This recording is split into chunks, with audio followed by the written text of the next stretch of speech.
Então, vamos lá. Características físicas e químicas dos microplásticos no ambiente, solo, água doce, oceano e sua influência na mobilidade. Obviamente, esse tema é muito ambicioso, serão estudos de caso e fundamentos sobre o tema, né? Não dá para cobrir tudo, mas eu acho que vai conversar bastante com as aulas anteriores para a gente poder entender a questão da mobilidade. Então, vou começar aqui com um caso suspeito, que é um paper meu, só para apresentar para vocês, um caso de estudo de mobilidade no solo, de transporte vertical, que é um estudo... Vocês vão entender porque eu coloquei não representativo. Bom, está aqui. Então, aqui é uma análise que a gente fez no solo, do lado de um muro de grafite em Berlim, um paper que eu gosto bastante, que a gente foi atrás. Primeiro, não teve a digestão. Lembram da aula de digestão? A digestão ela pode atrapalhar um pouco o trabalho. Como a gente queria ver os microplásticos de formato específico coloridos, a gente não precisava da digestão. Quer dizer, sempre precisa, mas como deu para ver que tirou grande parte na densidade, e tinha tanto microplástico que esses fragmentos pretos não atrapalharam, que é a matéria orgânica, a gente decidiu que ia fazer sem a digestão. Era mais econômico, era mais sustentável, né? Você não gasta os reagentes, e não atrapalhava a medida. O único problema era os microplásticos pretos, mas a gente conseguiu ver os microplásticos pretos, olha que bonitinho. Aqui, ó, tá vendo? Onde está meu mouse? Deixa eu colocar o pointer aqui. Aqui, ó. Todas as esferas, quando você olhava com calma, você tinha a luz do microscópio formando esse halo no formato da esfera. E aí dava para pegar os microplásticos escuros em cima da matéria-prima, da matéria orgânica, pelo halo que era formado. E dá para ver bem, olha, até os fragmentos. Era um muro de grafite, de estudo de grafite. Então, os artistas iam lá, faziam a pintura, e no dia seguinte alguém pintava por cima. E estava tudo bem. Estava ótimo, era para isso. E aí, ó, olha a quantidade de camadas nesse fragmento do pedaço do muro que acabou sendo erodido. E aqui dá para ver também, ó, esses fragmentos, tá vendo? Mas esse fragmento que estava visto de cima, né? Mas na lateral dá para ver os fragmentos. Aí a gente pegou e fez um estudo. Aqui, ó, são 6 locais, e a gente dividiu meio aleatório, parece que é aleatório, mas é pela ordem de grandeza dos fragmentos. Então isso aqui, ó, era o número de partículas por grama de solo. Para vocês terem uma ideia, é ridículo. Na época, eu não chequei mais, mas na época era a maior concentração de solo, de microplástico em solo, da literatura inteira. E aqui, ó, vocês podem ver, ó, isso aqui é um espaço, isso aqui é 100 micrômetros. De fora a fora, não tem 1 milímetro. E você tem você tem 47 milímetros no tamanho da membrana. Então, dá uma olhada. A quantidade de microplástico que tem aqui, você multiplica pelo tanto da membrana, e você tem isso em 2,5 gramas. Então, na extrapolação, era ridícula a quantidade de microplástico que a gente tinha. Então, aqui, ó, 27 mil por grama. Aqui, nessa faixa, de 0 a 36 mil. E aqui, ó, de 0 a 5 mil. Então, a separação dos disquímios de baixo é só por uma questão de visualização. E aí dá para ver bem, ó, aqui no eixo X é justamente a profundidade. Então, você tem de 0 a 5 centímetros, 5 a 10, 10 a 15, 15 a 20, 20 a 25, 25 a 30. Então, quanto mais fundo, menor a concentração de microplástico. Como é um lugar que tem décadas de abertura, não, desculpa, tem anos de abertura, acho que 1 década, que ele ficou legal para fazer grafite, todo mundo pode ir, não é contra a lei. Antes disso, o pessoal fazia grafitagem, mas não era permitido, agora é. O pessoal vai lá para praticar, aprender. E aí, você tem um input diário de microplástico. E aqui, ó, você tem essas concentrações. Todos eles mostram uma diminuição conforme aumenta a profundidade. Então, isso mostra que o transporte vertical não é tão rápido. E aí, esse resultado aqui, não ficou tão visível aqui, mas o box plot está visível. Tem uns pontinhos no paper que estão mais visíveis, que mostram os tamanhos dos microplásticos encontrados. E aqui, mas bem aleatório, né? Bem visualização de dados. E o box plot mostra o intervalo interquartil de tamanho.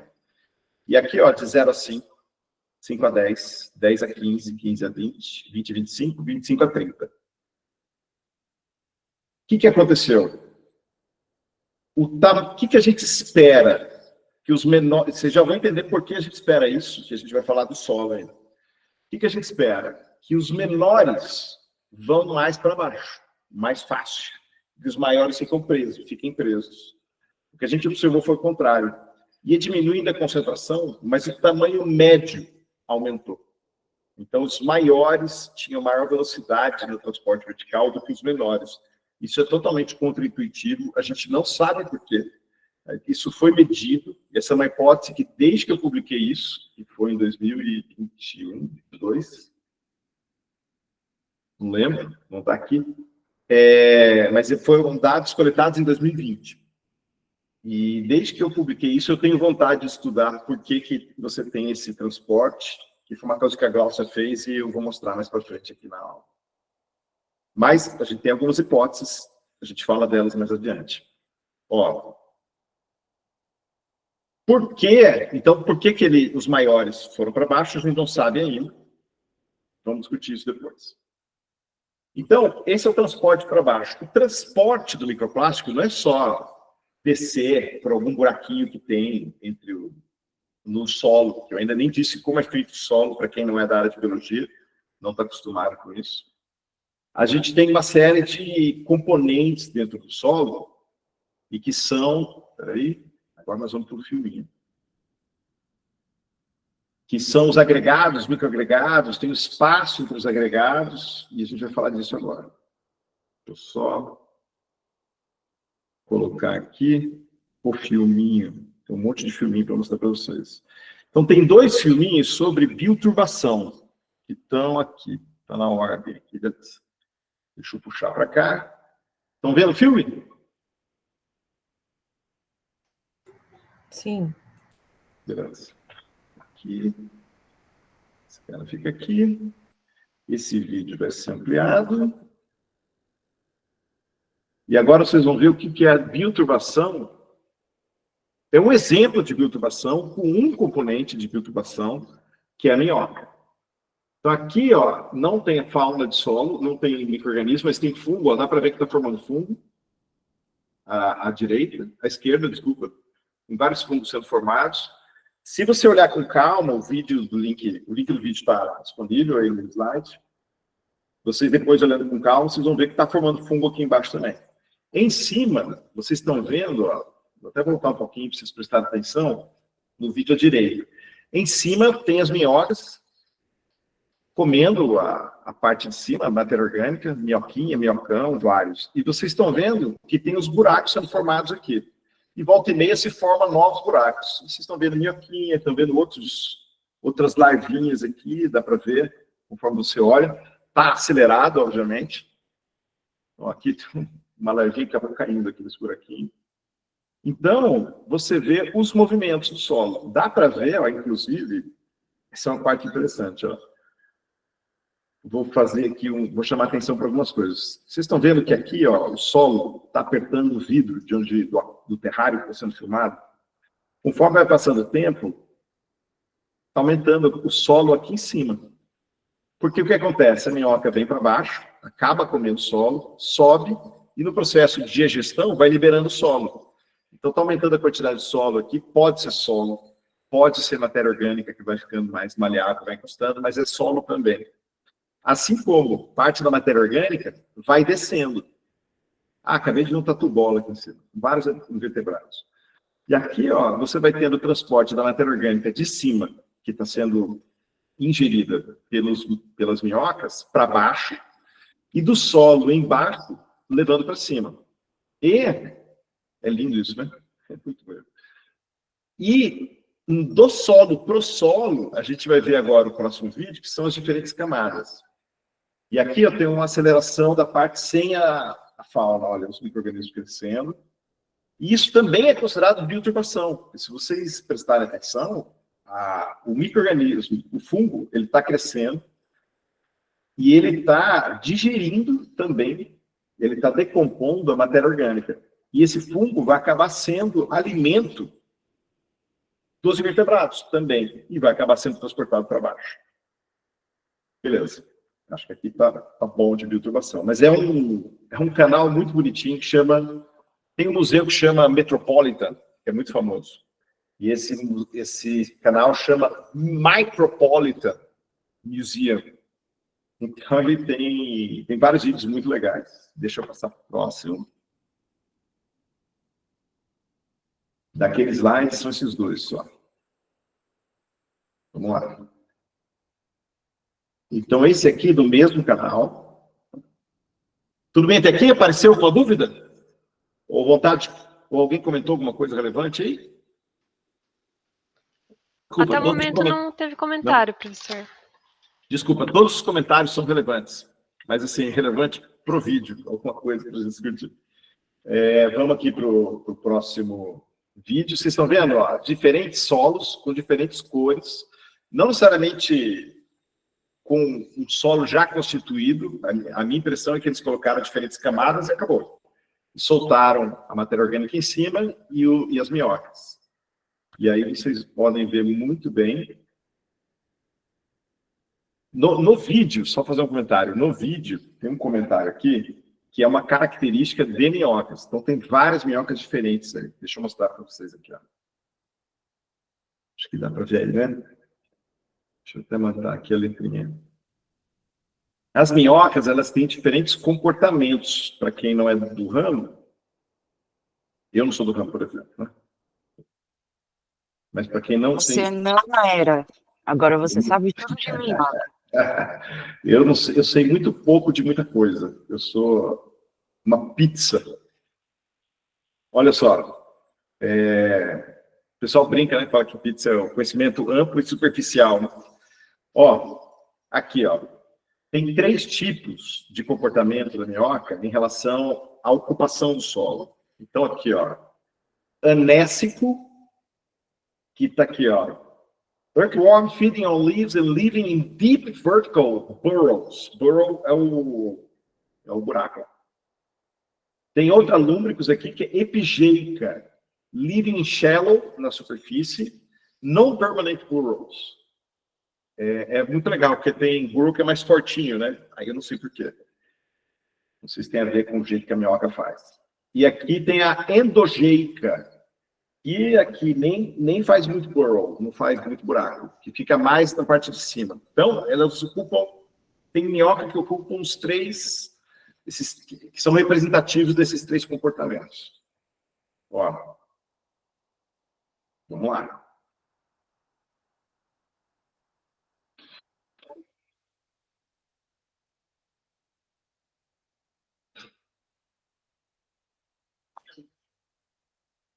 Eles põem os barulhinhos de vaca, muito engraçado.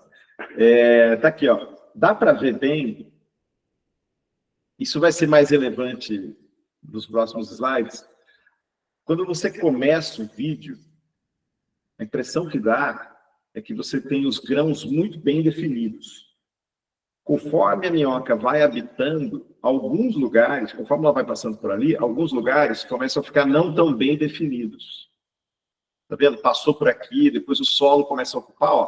Tá vendo? Fica um contínuo. Não tem grãos. Então fica uma massa contínua. É o que acontece quando chove, você forma uma lama. Quando o solo está seco, você consegue pegar grânulos. Quando está molhado, não. Então você vê aí a minhoca levando a umidade do material que está em cima para baixo no solo. E quando você vê a minhoca que veio aqui, eu não lembro qual dos 3 caminhos, qual dos 3 tipos era, mas o tipo que ocupa lugares mais profundos, ele acaba levando nesse processo matéria orgânica de cima e componentes dos outros solos pelos quais ele passou para ir para a parte de baixo. E isso faz com que ele sempre leve elementos do solo mais profundo para cima e leva elementos do solo de cima para baixo. Isso é o que a gente chama de bioturbação. E bioturbação não é feito só por invertebrados, não é feito só por micro-organismos, é feito por vertebrados também. Teve até um prêmio Ig Nobel, lembrei agora, podia ter colocado aqui no slide. Teve um prêmio Ig Nobel, se eu não me engano, tinha um brasileiro envolvido. Que era justamente os caras tentaram fazer um sítio arqueológico, colocaram as peças nos lugares certinhos, enterraram tudo e encheram de tatu ali. De algum jeito, colocaram vários tatus para povoar o lugar. Depois de alguns anos, eles voltaram e aí as peças tinham mudado de lugar. E eles mostraram como a fauna pode interferir na profundidade dos objetos arqueológicos, né?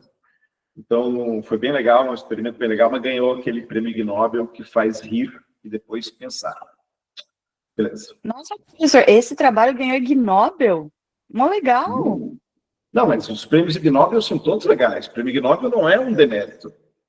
Eu quero ganhar um Ig Nobel um dia. Adoro. Tá bom. O prêmio Ig Nobel é muito legal. A ideia do Ig Nobel não é nunca às vezes tira sarro, né? Teve um ditador que passou com um tanque em cima de carros estacionados que estavam abandonados numa cidade lá. Ele ganhou o prêmio Ig Nobel da Paz por resolver problemas de trânsito. Tem prêmios que são irônicos, sim, mas os prêmios científicos são muito legais. Tem prêmio Ig Nobel que depois ganhou o prêmio Nobel. Vocês sabiam disso? Eu não, mas obrigada por contar. Ainda dá chance, né? Os caras do grafeno, se eu não me engano, eles tinham levitado um sapo. Eles fizeram levitar um sapo por campo magnético. E ganharam o prêmio Ig Nobel por isso. E depois de um tempo ganharam o prêmio Nobel pelo isolamento do grafeno. E são os dois prêmios foram de pesquisas muito criativas, né? O grafeno foi com lápis e durex. Sabe? Foi bem legal. Bom, vamos lá, senão eu fico divergindo aqui. Vamos voltar aqui para o... Divergindo não, né? Diversionando. Voltemos. Então, aqui. Está aqui, bioturbação. Está aqui. Está todo mundo vendo, né? Tudo certo. Maravilha. Vimos esses dois vídeos. Então, bioturbação é um dos motivos pelos quais a gente entende o transporte dos microplásticos, tanto horizontal quanto vertical. Não só do microplástico, nutriente, tudo que está no solo, você vai ter um processo de bioturbação. Quanto mais vida, mais bioturbação. E não é só para solo, é para sedimento também. Bom, aqui tem um paper de agregados de solo, que tem uns desenhos bem legais, mostrando a estrutura de um solo. Então, o solo, ele é um conjunto de agregados. Você tem a raiz proporcionando bioturbação, porque a raiz vai afundando, depois a planta morre, a raiz vai murchar, aqueles espaços vão ser ocupados pelo solo, que vai bioturbar, invertebrados, e por ali você está promovendo todo o transporte.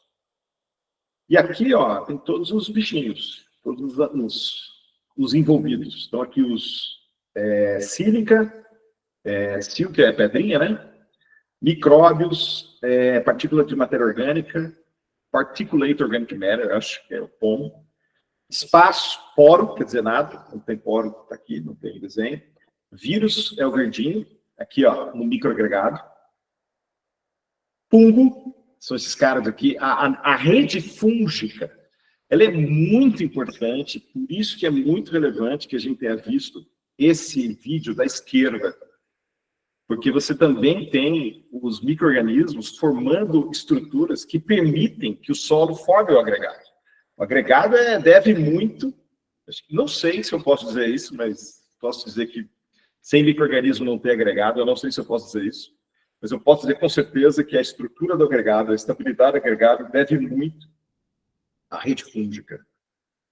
Ó, e aí você tem todas as estruturas, tem os microagregados, que está aqui, matéria orgânica, os componentes inorgânicos e micro-organismos vários. Tá?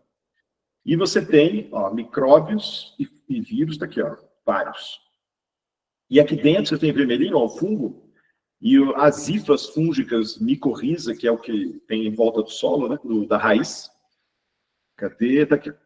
que forma a rizosfera, se eu não me engano. Me corrijam aí os biólogos se eu estiver errado.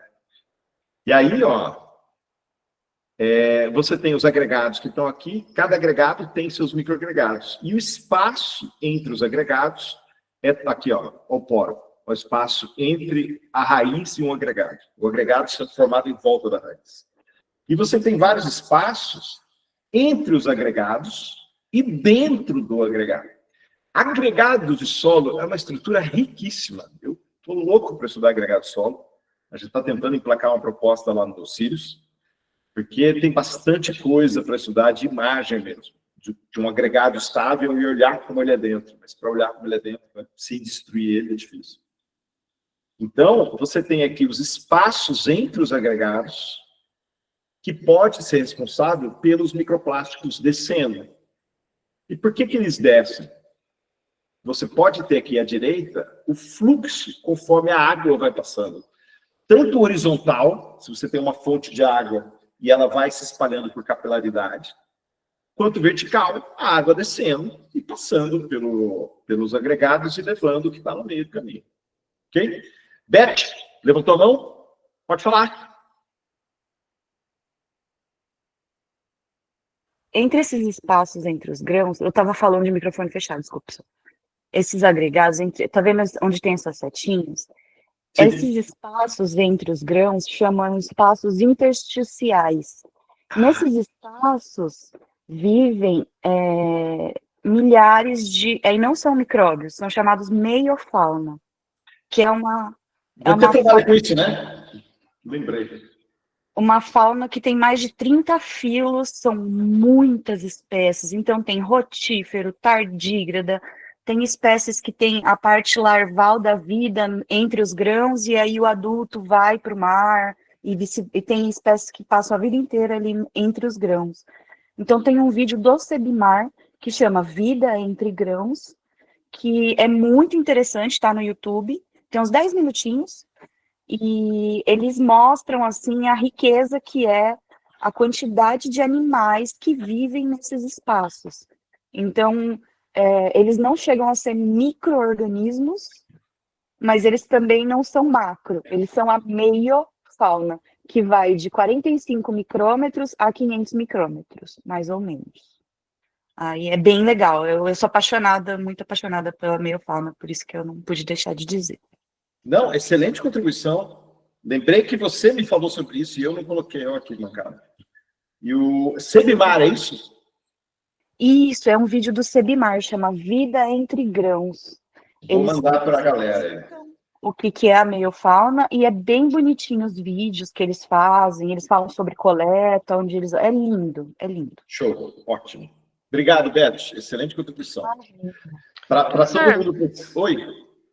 Não, pode finalizar, que tem uma outra pergunta aqui, depois eu leio. Não, só para enfatizar a fala da Elizabeth, para o pessoal entender que o contexto do solo, do sedimento, da água, é sempre mais complexo do que a gente imagina. Por isso que é importante, nesse tipo de trabalho interdisciplinar, sempre ter a mente aberta para entender a outra área. Mas, Glaucio. O Samuel perguntou assim, professor, então a bioturbação também seria um modo de como os microplásticos chegam ao sedimento dos rios? Cara, não sei. Olha, a bioturbação, ela interfere nesse processo. Eu entendo a bioturbação como um processo de sedimento em rio e de solo. Você pode ler de novo, Glaucia, a parte final da pergunta? Então a bioturbação também seria um modo de como os microplásticos chegam ao sedimento dos rios? Olha, se a bioturbação está aumentando o tempo de residência em algum lugar, ou seja, o microplástico foi ao solo. No solo, ele acabou sendo incorporado, na superfície do solo. Ele foi incorporado por bioturbação àquele meio. Por bioturbação, ele também pode voltar para cima. A minhoca pode comer o microplástico, voltar para cima e fazer a ingestão ali em cima. E dali, ele pode, numa chuva, ir para o rio e ir embora. Então, eu acho que a bioturbação, ela pode ser entendida como um mecanismo para aumentar o tempo do microplástico no ambiente terrestre. E ele pode ir parar no rio como lixiviado pela chuva, se ele volta para a superfície, ou se ele vai, tem um slide aqui que fala disso, peraí. Underground, não, aqui, ó, esse último, tá vendo? Cadê o mouse? Tá aqui. Tá vendo, ó? Solo, água e água subterrânea. Aquífero, você tem o underground water. E aí você tem essa possibilidade também de parar nos rios, e no rio ele acaba de parar nos sedimentos. Então tem um caminho longo, mas acho que a bioturbação pode ser entendida como algo que pode influenciar no processo. Tem sentido para você, Samuel? Acho que alguém comentou alguma coisa aí também? Tem sim, professor. Obrigado. Tá? Então, beleza. Seguimos aqui. E por que eu falei que isso aqui era não representativo? Ou, pelo menos, representativo parcialmente. Tem sido duro. Porque a gente tem esse outro resultado. Eu sou meio, quando eu trabalho com solo, eu quero sempre ver, os poucos trabalhos que eu tenho com solo, eu sempre quero ver a influência da profundidade. Por causa desse primeiro projeto, por causa desse primeiro trabalho aí do Muro de Berlim. E aí é o trabalho da Glaucia, e ainda está sob avaliação, então não publicado, não contem para ninguém. Ela tem esse resultado parcial, não vou contar detalhes, porque ainda não foi publicado. Aqui, ó, tem 3 pontos, me corrige aí, Glaucia, se eu estiver errado. Ó. Aqui, abaixo de uma fonte de microplástico, a gente tem 3 profundidades aqui nesse ponto. De 0 a 10 centímetros, de 0 a 10... ok. Aqui é de 0 a 10, num ponto X. Aqui é de 0 a 10, no mesmo ponto X. De 10 a 20, no mesmo ponto X, por laser. E esse primeiro é de 20 a 30, no mesmo ponto X. Então, aqui é de 0 a 10. Aqui é de 10 a 20. E aqui é de 20 a 30. Não teve diferença. Em nenhum dos 3, nem entre os 3 pontos, na mesma profundidade, porque em vermelho está de 0 a 10, em azul 10 a 20, e em amarelo-limão aqui está de 20 a 30. Ou no mesmo ponto, aqui no primeiro laser, de 0 a 10, aqui é 10 a 20, aqui é de 20 a 30. Aqui, de novo, no segundo ponto, do 0 a 10, 10 a 20, 20 a 30, não são estatisticamente diferentes. O que leva à conclusão de que o transporte vertical aconteceu, a gente viu diferença, porém o tamanho que a gente representou pela área do microplástico não variou. Então, essa é a principal mensagem desse gráfico. O transporte vertical aconteceu, teve diferença, mas ele não é dependente do tamanho do microplástico, como a gente viu no outro trabalho. Então, depende do microplástico, depende do solo, depende de um monte de coisa. Tudo bem até aqui? Seguimos. Então, solo, representativo de solo. Vamos falar de estratificação aquática. Então, agora mais um videozinho. Espera aí. Deixa eu buscar o vídeo aqui. Está na ordem aqui, está na ordem aqui.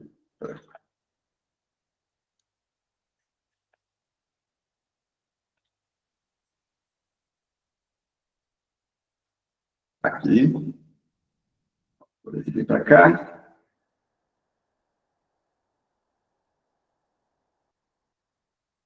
Pronto.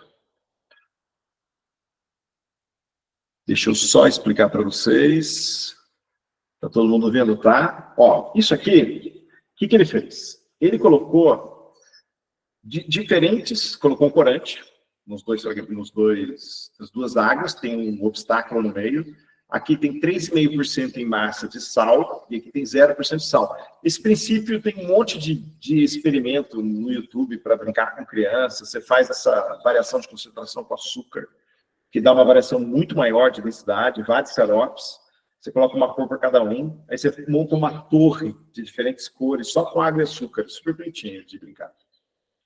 É o mesmo princípio. Então, você tem aqui uma densidade diferente nos dois por causa da concentração de sal em água. E o corante para facilitar a visualização. Então, olha o que ele vai fazer. Ele vai tirar aqui. Vou colocar desde o começo.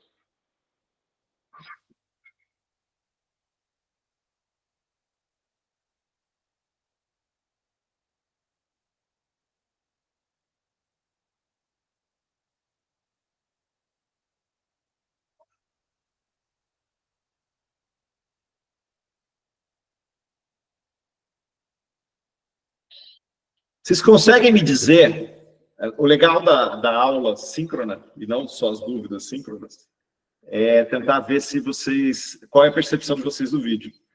Vocês estão vendo que tem a parte mais concentrada foi para baixo, a parte menos concentrada foi para cima. Eventualmente isso vai se misturar, mas está demorando. Ele faz ondinhas e ele fica lá. Se você largar isso, obviamente, em algum momento ele vai difundir o sal e vai formar uma estrutura só. Mas vai demorar.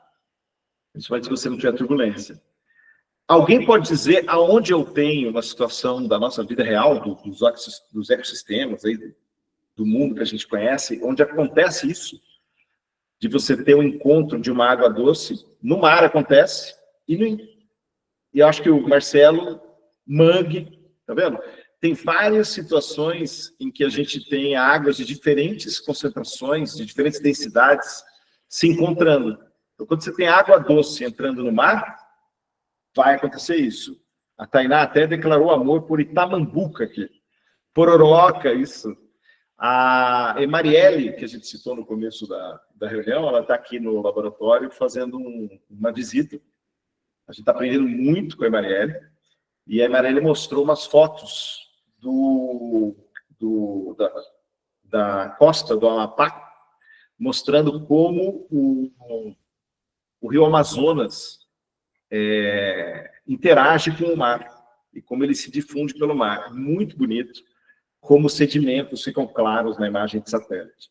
Então, esse é o típico caso em que a gente tem esse tipo de comportamento. Vamos continuar vendo o vídeo.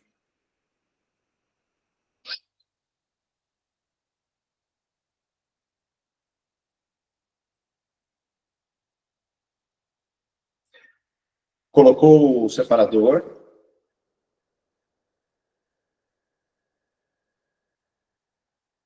Ó, você viu, né? Ele misturou os dois, com um pouquinho de turbulência, né? E aí ele obteve uma concentração intermediária. Vamos lá.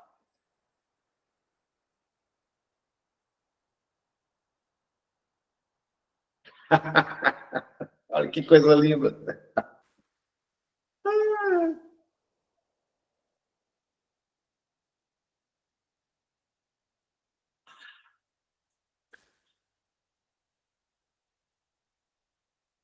Ok? Beleza.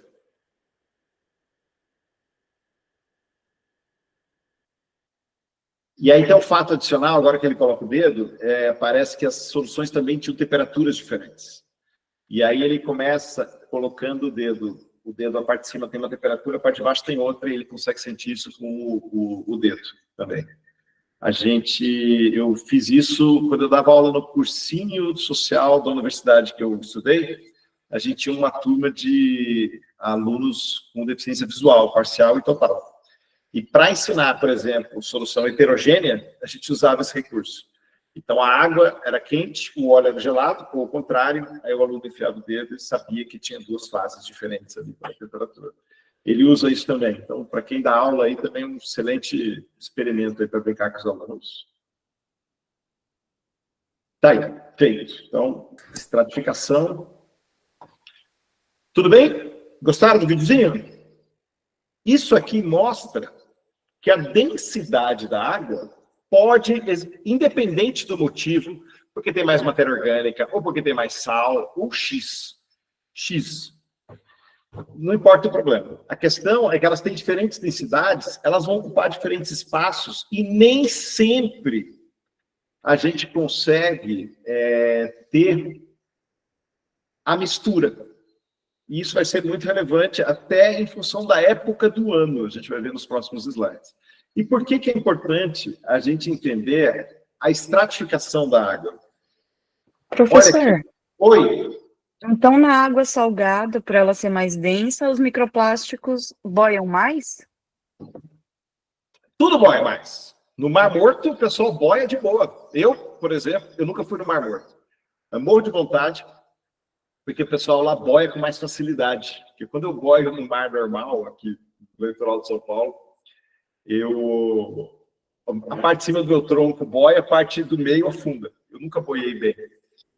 E todo mundo relata que lá no Mar Morto, todo mundo boia, independente da habilidade. Porque ele é um pouquinho mais denso, você vai ver já. A gente já vai mostrar a densidade desses bichos aí. E sim, a água do mar, mas a gente vai ver a densidade, vocês vão ver, não é tão grande, mas já é suficiente. Mar Morto, para quem não sabe, é um mar muito, muito salgado. Tanto que você vai andando no Mar Morto, concentração de sal maior, então dependendo das piscininhas que se formam, um lugar afastado, com uma evaporação lenta, você forma uns quadrados de sal. É muito bonito. Porque, no fim das contas, o quadrado de sal formado lentamente, o formato dele é representativo da distribuição de átomos dentro do retículo cristalino. É muito didático. Se você colocar sal, Mar Morto, cristal, cubo, no YouTube, você vai ver vários videozinhos, é bem divertido. E aqui, ó, está mostrando, por exemplo, a densidade da água em função da temperatura. Então, você tem aqui, ó, de 20 a 25, você está nessa faixa, 0,998, 0,997. De menos 5 não, né? Mas de 0 a 10, você ocupa essa faixa de 1 a esse tantinho aqui, 0,999, um pouco acima de 5. Então, você tem uma diferença de densidade. É significativo? Parece pouco, né? É bem pouco. Beleza? Tem uma diferença. Aí vocês vão entender por que isso pode ser relevante. Aí, ó, aqui tem, só para vocês terem uma noção, tem a densidade da água aí, e tem a densidade da maioria dos polímeros, que eu tirei desse artigo aqui bonitinho, que mostra essas coisinhas legais aí, de detalhes, de fundamento para os processos que a gente costuma usar no laboratório. E aqui tem a densidade dos polímeros, ó, poliestireno, de 0,001 a 1,06. Alguém sabe que a densidade do poliestireno pode ser 0,01 grama por ml? Porque ele pode ser o isopor, né? Ou não? Isopor, isso aí, André. Isopor. Isopor é flutuância positiva no extremo. Você pode jogar lá uma tempestade no mar, aquelas ondas gigantescas, ele vai voltar. Vai voltar, voado. Imagina, né? E vocês vão entender por quê quando a gente for ver a equação de Stokes, bem superficialmente, sem problema, lá no fim da aula. Beleza, então 0,01 são as espumas, até 1,06. Polipropileno, 0,85, 92. Polietileno de baixa, 0,89, 0,93. De alta, 0,94, 0,98. Tudo aqui abaixo de 1. Água doce, 1. Água salgada, 1,025. Quem achava que era tão próximo? Porque a concentração de sal lá é baixa. É autossuficiente para a gente beber e falar assim, isso não é bom de beber. Mas é uma concentração um pouquinho maior que já impacta em algumas coisas. E aí você tem essa galera aqui, ó, 1,12, 1,2, 1,2, 1,4, PET, 1,4 quase, PVC, 2,1, Teflon. Teflon super denso. Nossa sorte é que ele é pouco, não tem tanto volume. O volume dele é em cobertura, né? Panela, fita. Mas maravilha. Tudo bem? Então a densidade vai ser relevante para essas questões. E aqui eu estou mostrando para vocês o quanto eu entendo de estratificação aquática, que é pouco, mas só para mostrar para vocês que essa é uma questão.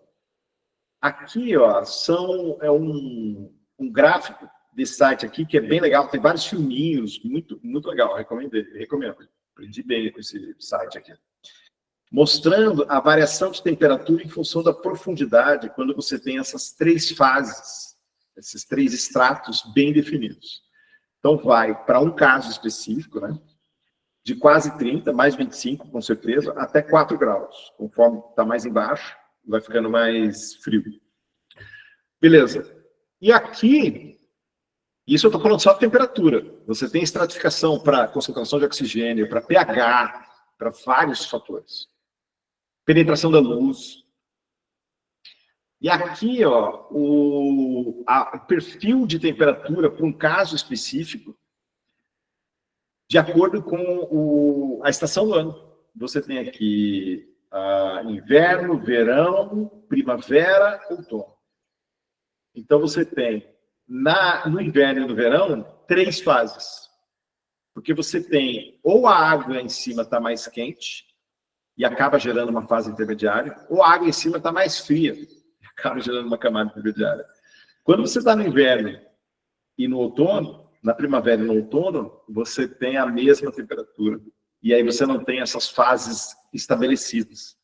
Então, se você tiver, não quer dizer que vai ter, mas se você tiver um contexto em que o microplástico, a ocupação daquele corpo de água, por variar em função da temperatura, vai variar também em função da estação do ano. Porque tem estação que você tem 3 estratos bem definidos, e tem estação do ano que você não tem extrato nenhum.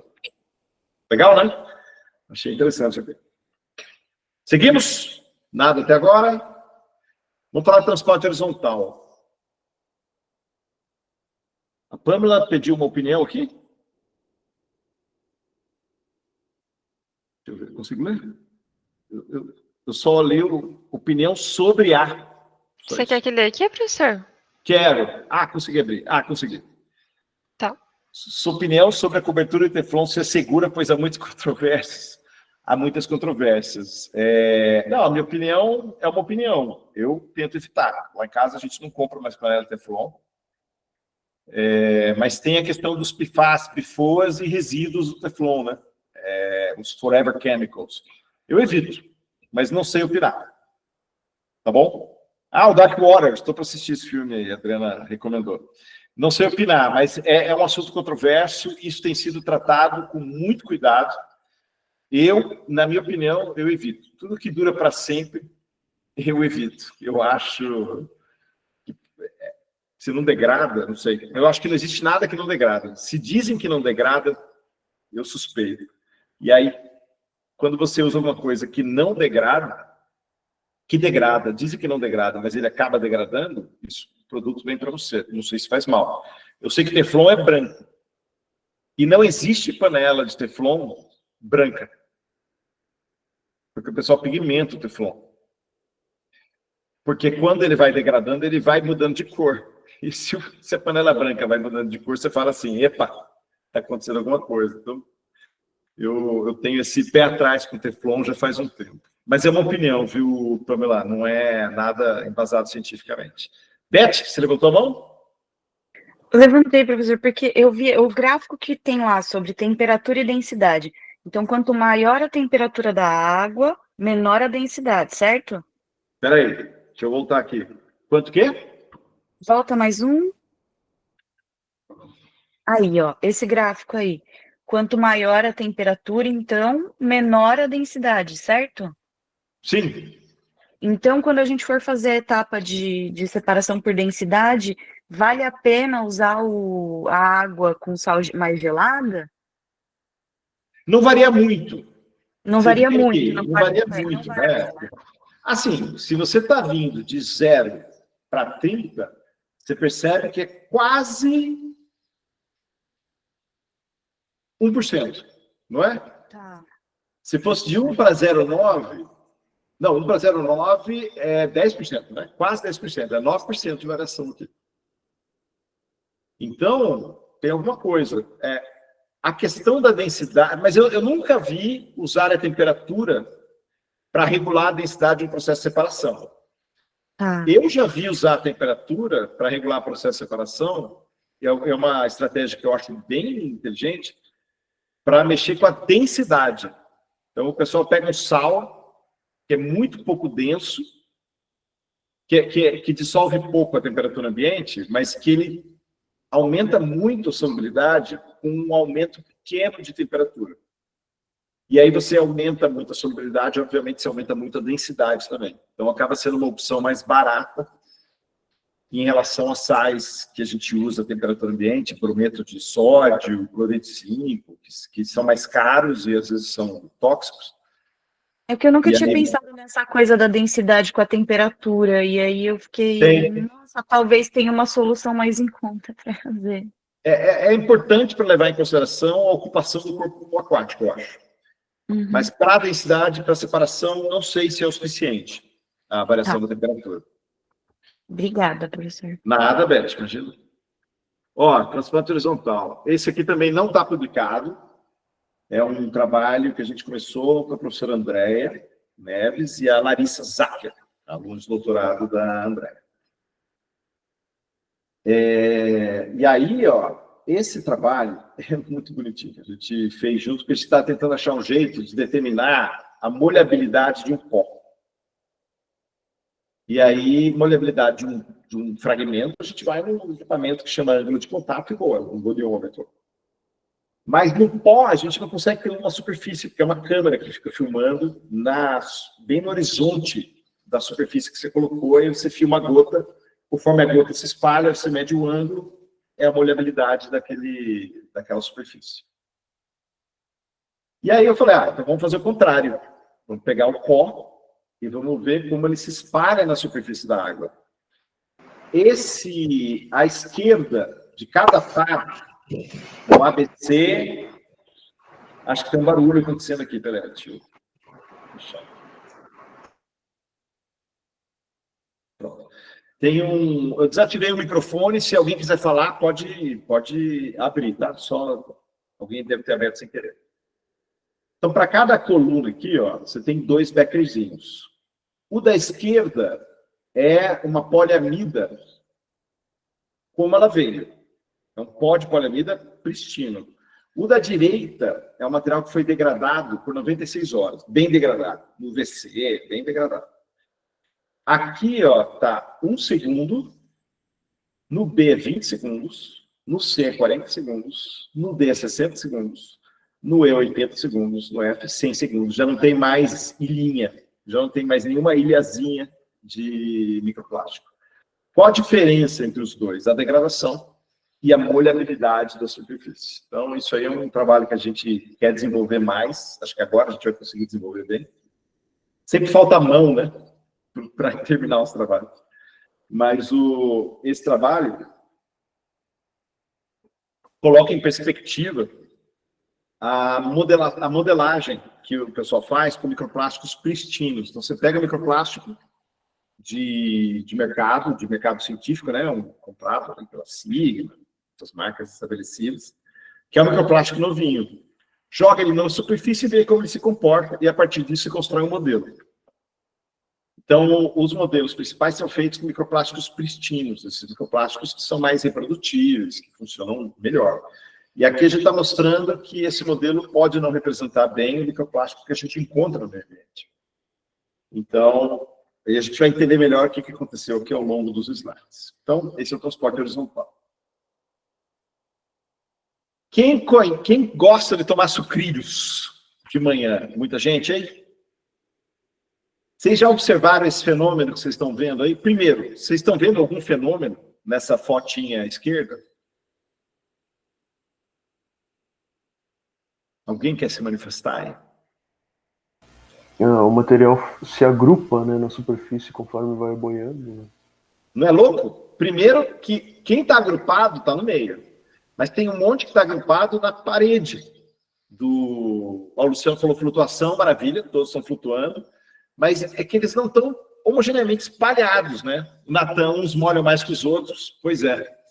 A minha filha, ela põe sucrilhos, põe leite e vai fazer alguma outra coisa. Quando ela volta, virou uma papa. Eu gosto de comer sucrilhos crocante, né? Então eu molho e já vou comer. E aqui, mas esse sucrilhos, ele é famoso em outros países e ele chama Cheerios, não sei como é que fala isso aí direito. Mas esse sucrilho, especificamente, ele gera esse efeito.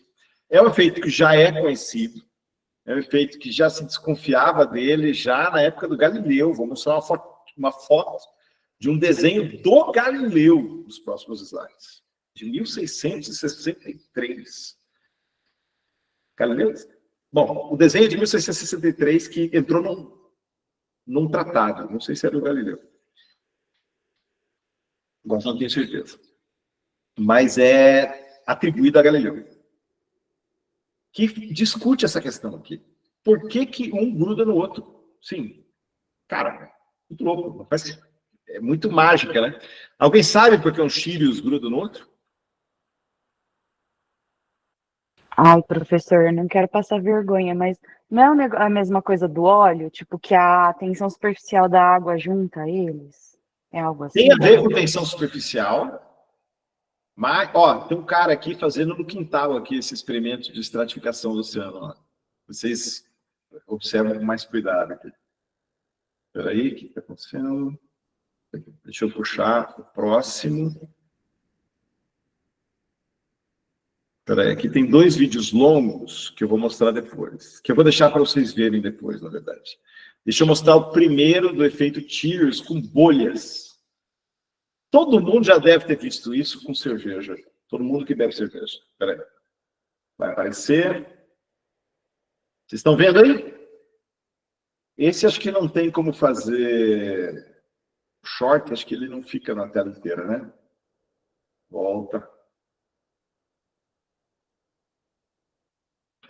Está demorando para carregar. Glaucio.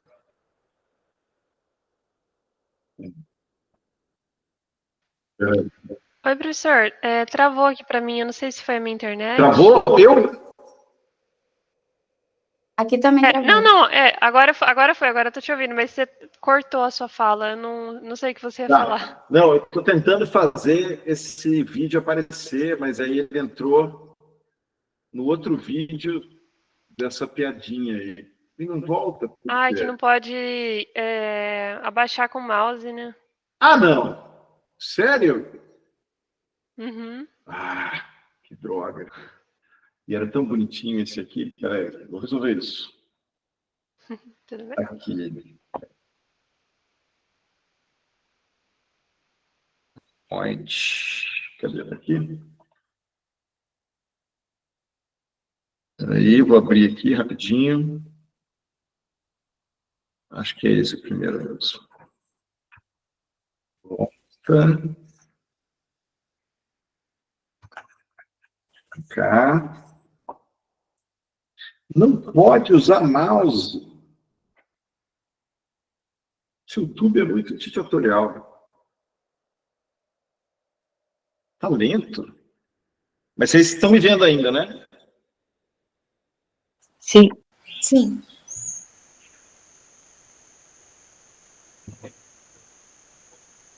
Mas eu acho que é isso, professor. Eu acho que é só você colocar e esperar ele carregar, sem tentar dar zoom nem nada. Então tá bom. Ó, não era isso que eu queria. Vou pegar aqui.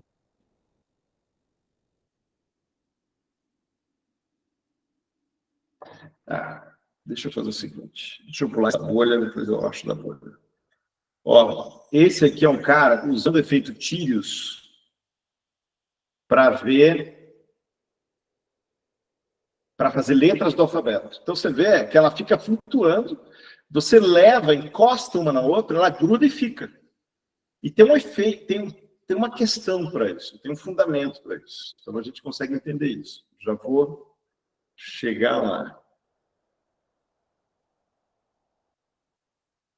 Esse aqui, ó. Esse é desafiante, ó. Olha o que ele vai fazer. Ó. Aqui, esse é bem educativo. Aqui ele mostrou o efeito Tears com as bolinhas de isopor. Ele colocou um pezinho na bolinha de isopor, não tem mais Tears, não tem mais efeito Tears, ó. Ele não vai para o canto, ele fica lá, ele até vai para o canto quando chega perto, mas o Tears ele vai para o canto com mais facilidade. Aqui, ó. Não dá para voltar também, né, Glaucio? Ó, ele vai tirando água e vai mudando o efeito. Ele vai pondo água, aqui na direita, ele foi pondo água, e até o pezinho foi para o canto. E ele vai tirando água, e o pezinho vai para o meio, e quem não tem o pezinho vai para o canto.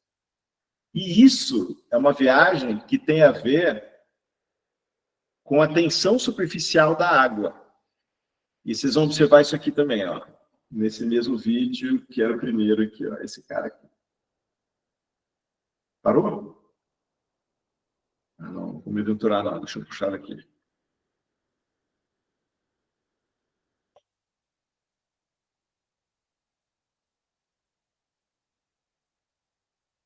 Ó, várias bolinhas. Elas estão no pé. Vai chegar na superfície. Olha o que ele vai fazendo.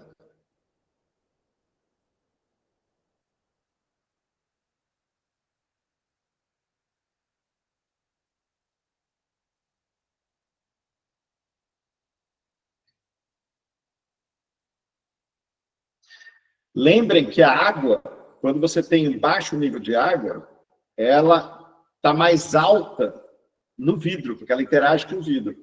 Quando você vai até o topo do vidro e coloca um pouquinho mais, a água fica para cima do nível do vidro. Porque pela tensão superficial ela não vaza. E quando ela vai para cima do nível do vidro, as bolinhas, tudo que boia vai para o meio aí, ó. Tudo que boia aí é hidrofóbico. Olha que mágica, legal? Lindo, né? Beleza. Então, temos esses vídeos aqui bonitinhos. Tem mais 2 vídeos que estão aqui para quem se interessar. Tem o vídeo de 2 divulgadores, 2 educadores científicos que fizeram vídeos explicando o efeito Tirios. Esse B-Smart é bem famosinho.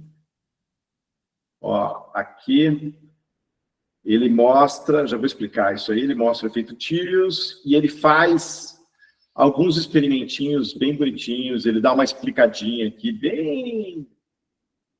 bem inicial. Olha que legal. Isso aqui está muito bonito, ó. Essa parte do vídeo está bonitinha.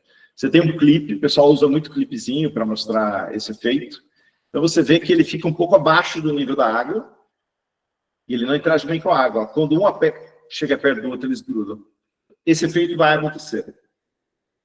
E essa é uma coisa que você vai ver com microplásticos pristinos. Eles são hidrofóbicos e eles vão gerar exatamente esse efeito, o que explica por que a gente tem esse efeito aqui, ó, que eu mostrei para vocês. Por que o pristino não entrou na água, não interagiu com a água e o degradado interagiu?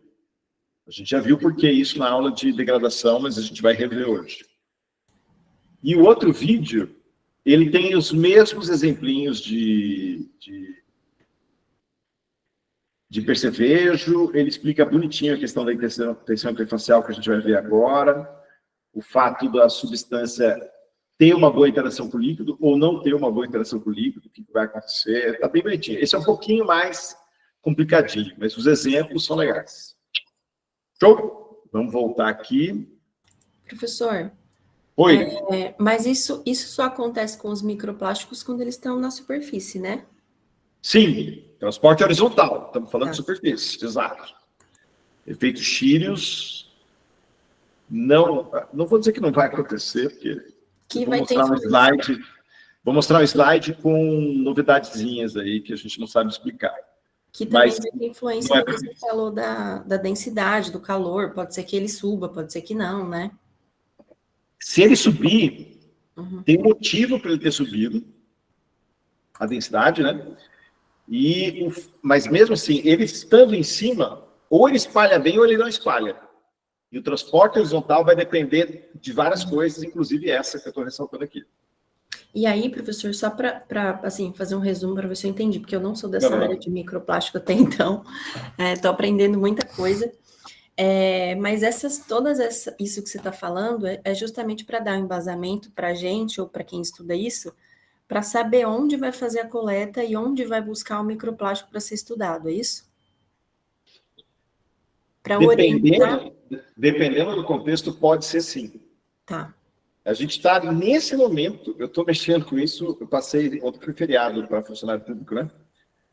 E eu, sábado, domingo, segunda, eu fiquei fazendo um experimento em casa com, cadê? Estava aqui. Com um... nem vou poder mostrar, achei que estava aqui. Com um sisteminha que a gente está justamente preparando, só para compartilhar, assim, para quem estiver fazendo uma coisa semelhante, a gente está preparando um experimento com mesocosmos de sistema aquoso com microplástico. E aí a gente estava vendo como vai dispersar, porque é um experimento complicadíssimo. Assim, é um experimento que é um tiro só, não dá para errar. Porque você planeja esse mesocosmo por meses. E está acontecendo, está chegando lá. Então a gente está degradando aqui para ver se a degradação influencia.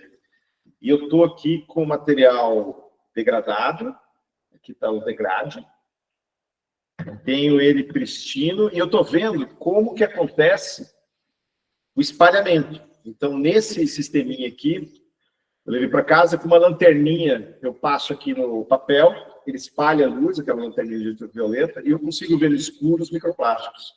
Então, eu dou uma mudada aqui, eu vou chegar na sua resposta, Tainá. Eu dou uma chacoalhada, dou um tempinho para as bolhas subirem e demora horas para subir tudo. Então, eu estou tentando determinar se o degradado e pristino tem diferença no tempo de residência, porque esse microplástico é especialmente pequeno. Então, o que eu tenho observado? Na parte de cima, que nem era uma coisa que a gente queria observar, eu estou observando efeito Tírios para os dois. Qual é, que talvez tenha uma interface com a sua pergunta, Tainá? O que a gente está observando? Ele ocupa a lateral. Então, no mesocosmo, isso vai ser interessante, porque ele vai ocupar a lateral, não vai ficar no meio. E isso é interessante porque é importante não perder o microplástico para o vento. Não perder o microplástico para as espécies lá do mesocosmo, né? Ele tem que ficar no mesocosmo. Está querendo ver efeito no mesocosmo. Então, nesse caso específico, se você tem uma borda bem definida, pode ser um lugar para procurar microplástico. E essa é uma coisa que eu não tinha atentado para isso ainda. Veio desse feriado agora, esse insight. A gente vai tentar desenvolver isso. E, de repente, isso pode ser relevante para a gente buscar os microplásticos. Mas eu não consigo imaginar muito bem, tipo, quero buscar numa piscina. Pode ser que seja a lateral. No rio, não, né? Não tem uma borda bem definida. Mas bolhas, por exemplo, podem ser um contexto em que eu queira buscar microplástico na superfície, na lateral da bolha. Então, a bolha, tem muitas bolhas estáveis, né, em rio. Pode ser uma questão. Tudo bem, Tainá? Ficou... Entendi. Deu para estabelecer uma relação? Não, sim. Obrigada. Então, beleza. Obrigado a você pela intervenção. Então, beleza, seguimos aqui. E agora, mas esses sistemas que eu mostrei foram com surfactante. E agora a gente vai trabalhar sem surfactante, aí eu acho que vai dar uma diferença brutal. Não teve uma diferença significativa com surfactante. Agora vem Galileu. Esse paper é um paper muito bonitinho. Ele é numa revista de mecânica de fluidos. Não é uma revista de ensino, mas é um paper de ensino. Então, um paper bem didático, bem legal. E eu achei que ele funciona bem para a gente entender. Quem já brincou de bola de piscina, né? Você vai para a piscina, você fica boiando, você abraça a bola e fica lá boiando na piscina de boa e tal. E a gente sempre tem aquela brincadeira de tentar afundar a boia, e quando você solta, ela vai com tudo para cima.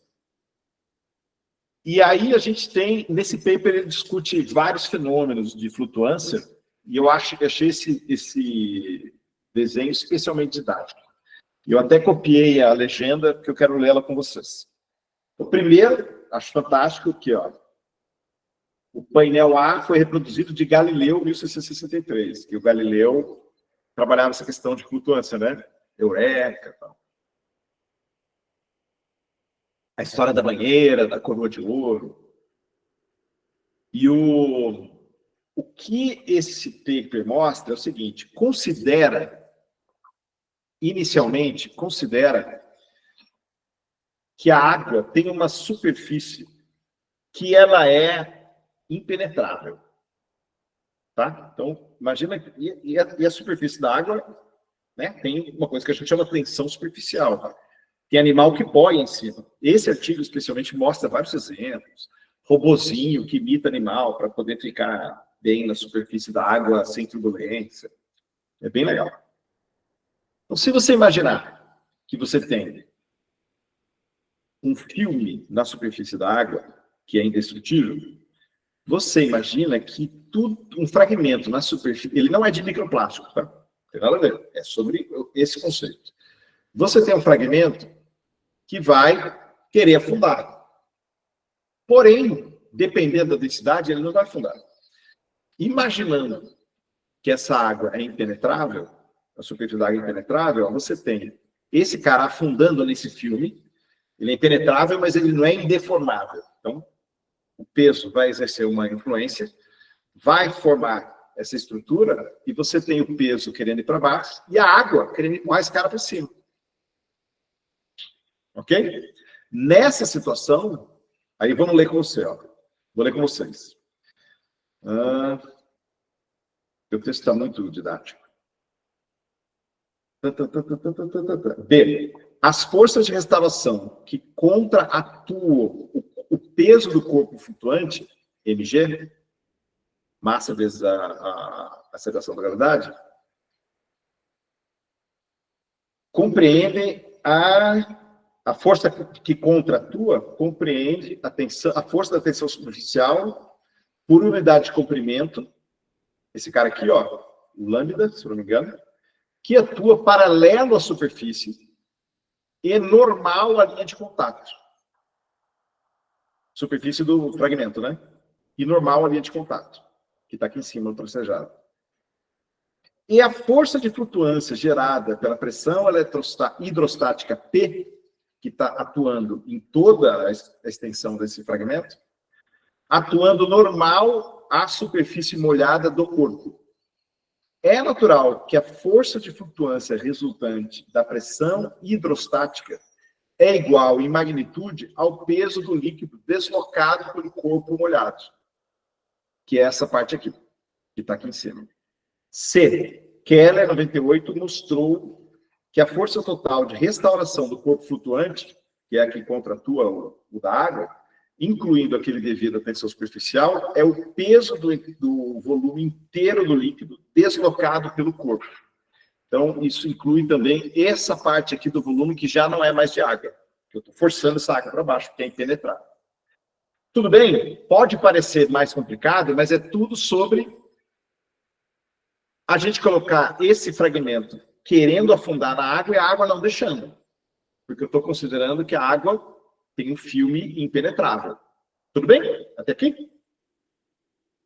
Considera que esse filme é penetrável, mas eu não estou penetrando na água porque ela tem uma tensão superficial e eu não venci essa tensão superficial. E esse é o motivo, voltando para o experimento que eu fiz no fim de semana, esse é o motivo pelo qual eu coloquei detergente aqui. Porque o detergente diminui muito a tensão superficial. O detergente ele é composto por uma molécula que chama surfactante, se você decompor é surface action. Ele atua na superfície, então ele diminui a tensão superficial. E aqui, ó, tudo bem até aqui? Agora eu vou dar uma avançada, ó. Isso aqui, sendo um plástico pristino e hidrofóbico, eu tenho essas condições aqui. Eu tenho as condições. Então, se isso aqui quer penetrar e não penetra, é porque tem a tensão superficial da água, eu não consegui penetrar. Tanto que a gente tem vários exemplos. Tá aqui. Vários exemplos que eu mostrei para vocês da taxinha, de metal. A taxinha tem densidade maior do que a água. Ela não entra, porque tem essa área maior, né? Da ponta não, né? De onde você manuseia a taxinha, de onde você empurra. E aí, pela tensão superficial, ele não penetra. Porque eu também não tenho afinidade com a água. Agora, imagina se o material dessa taxinha tiver afinidade com a água. Em vez de eu ter isso aqui, ó, que é que alguém não tem afinidade com a água, em vez de eu ter essa água afundando, se eu tiver afinidade com a água, o que vai acontecer? Vai ter outro efeito. E se eu não me engano, estava demonstrado aqui. Aqui, ó. Vai ter esse efeito. A água, em vez de ir para baixo, ela acaba interagindo com a superfície. Ela interage com a superfície. E aí, ó, com a superfície do que está em cima da água. E aí, acabou. Não tem mais tensão superficial impedindo. Quem manda é só a densidade. Só a densidade. Se ele for mais denso, ele afunda. Se ele for menos denso, ele flutua e acabou. Ok? Então, nesse aqui, flutuando versus afundando, nesse paper, esse artigo de divulgação, ele mostra essa questão. A primeira coisa, se vai flutuar ou vai afundar, é se vai vencer a tensão superficial. Aí depois vem a densidade.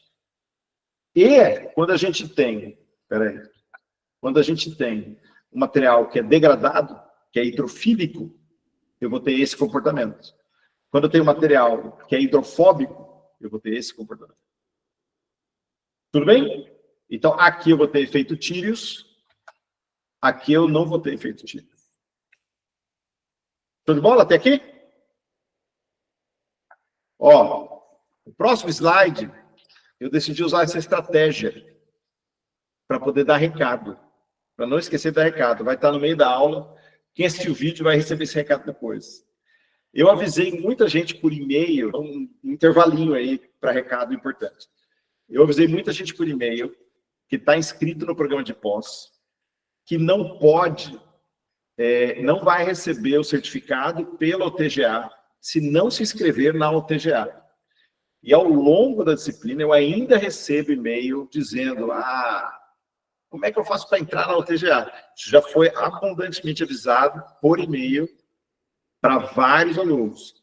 Então, não tem problema, não precisa se inscrever na OTGA, está assistindo aula, vai receber o certificado, vai receber nota pelo programa de pós-graduação, mas está perdendo as interações que a gente está usando na OTGA. E não vai receber o certificado da OTGA. Só recebe certificado da OTGA que está inscrito na OTGA. E todo mundo que se inscreveu no programa de pós pode se inscrever na OTGA. Todos os inscritos no programa de pós, a lista já está com o pessoal da OTGA. É só entrar em contato que ela vai conferir o nome e o e-mail e ela escreve. Mas tem a etapa de inscrição e tem os seus detalhes, tá bom? Então, agora está avisado no vídeo, para evitar, porque vai chegar no fim da disciplina e não vai mais poder se inscrever na plataforma da OTGA. Porque para receber o certificado pela OTGA tem que fazer todos os quizzes. Já tem 3, vai ter mais 2. Tá bom? Beleza. Tá dado o recado aí. Usei a estratégia do vídeo para dar vizinhos. Beleza. Então a gente falou transporte vertical no solo, potencial transporte vertical na água, pela estratificação, e o horizontal na água. Vamos falar das características dos microplásticos que afetam o transporte. Está aqui o que eu falei. Já vimos esse slide, só para a gente ver a luz do que foi visto hoje. Você tem material hidrofóbico aqui, está aqui. Um copinho descartável normal, hidrofóbico, poliestireno. Degradado no laboratório, a gente fez o mesmo movimento, ó. Ele continuou molhado, e dá para ver aqui o ângulo de contato de uma superfície, aqui no meu laser, o ângulo de contato da água com a superfície hidrofóbica, que é relativo a esse ângulo de contato aqui. E o ângulo de contato de uma superfície hidrofílica, que é representativo deste ângulo de contato aqui, ó. De alguma coisa parecida com esse ângulo aqui, com essa situação. Tá bom? E a mesma coisa a gente viu aqui, que é a tensão superficial da água, para quem lembra disso. É aquele videozinho que a gente gravou colocando um coraçãozinho no meio, que não permitiu que o meio fosse degradado, e a parte de fora do coração foi degradada. Então a gente colocou isso numa câmera de pós-degradação. que mostrou que a água se espalha preferencialmente na superfície fotodegradada e não se espalha na superfície hidrofóbica, né? Pristina. Beleza? Acaba espalhando por obrigação. E aqui um comentário sobre a densidade. Então, polímeros podem variar a densidade de 0,9 a 1,4 até 2,1 no Teflon. Eu costumo não considerar, ele é muito encontrado, mas vai até 2,1, mas PET PVC até 1,4. Polipropileno é menor que 1. Polipropileno pode ser muito maior do que 1. Carbonato de cálcio é um minério. A densidade dele tem algumas unidades de grama por ml. Cadeira de piscina é polipropileno com carbonato de cálcio, com talco. Tem cadeira que tem 30% de talco. Se o talco, eu não lembro a densidade do talco, mas ele tem algumas unidades. E o PP tem 1 grama por ml. E o carbonato de cálcio, outro minério que possa funcionar de carga, tenha 2. Você vai chegar fácil em 30%. Você tem 70% de 1, 0,7, 30% de 2, 0,6, você já vai para 1,1. Se você tiver densidade de 2, já vai para mais densidade ainda. Então, você pode ter distorções de acordo com a densidade. Lembrando que talco é minério, você tem pigmentos que chegam a 5 gramas por ml. Né? Sulfeto de metal pesado, assim, que é usado como pigmento, a densidade é altíssima. Então, se você tem misturas, você não tem certeza do que você está separando por densidade. É o que vai acontecer de mais comum? Não, não é. Se for pegar a amostra longe da fonte, as mais significativas vão ser PP sem essas distorções e PE sem essas distorções. Se você pega perto da fonte, pode ter variação. Então, depende do material fonte do microplástico. E outra coisa que eu... Oi? Alguém falou? Não, pode continuar, professor. Eu só tinha abrido o microfone porque a Tainá tinha feito uma pergunta pedindo uma referência. Eu acredito que seja em relação à densidade. Qual referência, Tainá? Do quê? Isso que você está falando das densidades dos polímeros, professor, se tiver alguma referência para passar para a gente. Qual densidade? Da influência da carga? Se você conhece algum autor, algum livro, algum manual que tem essa relação das densidades. Naquele livro que a Gláucia indicou, dos microplásticos, de identificação de plásticos, né, para reciclagem, tem. Tá. Tem essa tabelinha. Tá bom. Da densidade dos polímeros, mas a densidade dos inorgânicos também? Não, dos polímeros só, professor, eu fiquei curiosa. Mas acho que a Tainá quer o que a Tainá quer é dos polímeros ou dos polímeros mais carbonato, mais pigmento? Seria mais desses polímeros que você comentou do PE, do PVC, do PS. Ok. Essa referência que a Elizabeth falou é perfeita. Tá. Lá tem tudo. Obrigada, Beth. Obrigada, professor. Obrigada, Nada, Gláucia. imagina. Uma coisa que as pessoas costumam falar para mim... Deixa eu ver se eu consigo fazer um desenho aqui. Pera. As pessoas costumam falar, mas quando degrada, aumenta a densidade. Veja. A influência da cristalinidade na densidade, a gente vê aqui. Espera aí. Eu queria desenhar... Cadê meu ponteiro? Está aqui. Está aqui, ó. Vou desenhar aqui. A diferença, ela vem aqui, ó. De baixa, 0,89 a 93, alta, 0,94 a 98. Então, a densidade, 0,05, mais ou menos, ela está influenciando. Então, influencia uma coisa, mas não é tudo isso. Não é que você vai pegar um polietileno, que tem densidade 1, e ele vai para a densidade 1,4. Não rola. Então, mas você pode ter um aumento da densidade. E aonde isso vai ser importante? Com a degradação, né? O aumento da densidade com a degradação. Você tem aqui um fragmento. Esse fragmento vai estar sendo exposto, estou desenhando com o mouse, tá? Pelo sol. Exposição às intempéries. Então tem um solzinho aqui. que acontece? Essa região aqui, ó, ela vai ficando mais degradada, porque ela está exposta à luz. Então, essa região fica mais degradadinha, e aí ela vai estar mais densa. Imagina que se essa região está mais densa, eu aumentei a densidade só aqui. E aí, o resto continua com a mesma densidade. Então, a densidade de um fragmento degradado localmente não aumenta tanto. Agora, se você, a partir dessa degradação, esse cara aqui, ele quebra e vai embora, desenho péssimo. Se esse cara ele quebra e vai embora, ou seja, a camada degradada vai se fragmentando e vai indo embora, essa camada ela vai estar mais densa, 0,05. Então eu posso aumentar esses valores que tinha aqui, ó, um pouco mais do que esses valores. Porque isso aqui não é 100% cristalino. Mas você vai chegar próximo disso. Então, de ponto 89, pode ir para ponto 93, o fragmento. De ponto 94, pode ir para ponto 98, o fragmento. E aí, ó, por exemplo, ponto 94 está por aqui. Né? Aqui é ponto 95,5, e aqui é 1. Né? Então, não, desculpa, eu teria que ir para baixo, né, para ver a densidade. Mas, de qualquer modo, tudo bem.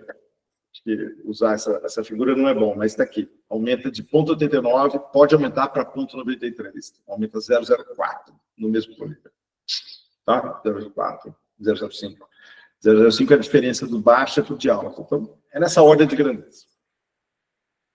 Então, isso eu queria destacar, porque sempre aparece essa conversa. Ah, mas o polímero degradado, ele não fica mais denso? Ele fica um pouco mais denso. Não quer dizer que vai mudar a história dele em processo de separação de mistura. Show? Ok. Aqui, a parte da equação de Stokes. Professor, acho que o André tem uma dúvida ou comentário. É super rápido, professor. Vai lá, André. Esse aumento de densidade ele é provocado por o quê, exatamente? Sujeira, outros... Não, aumenta a densidade com a degradação? É. Espera aí. Deixa eu pegar aqui. Cadê?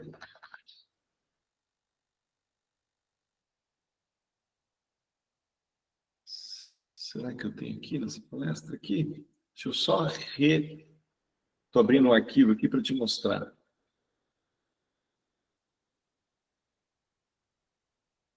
Aqui. Aqui, ó, esse é de uma palestra que eu dei lá no LN Nano.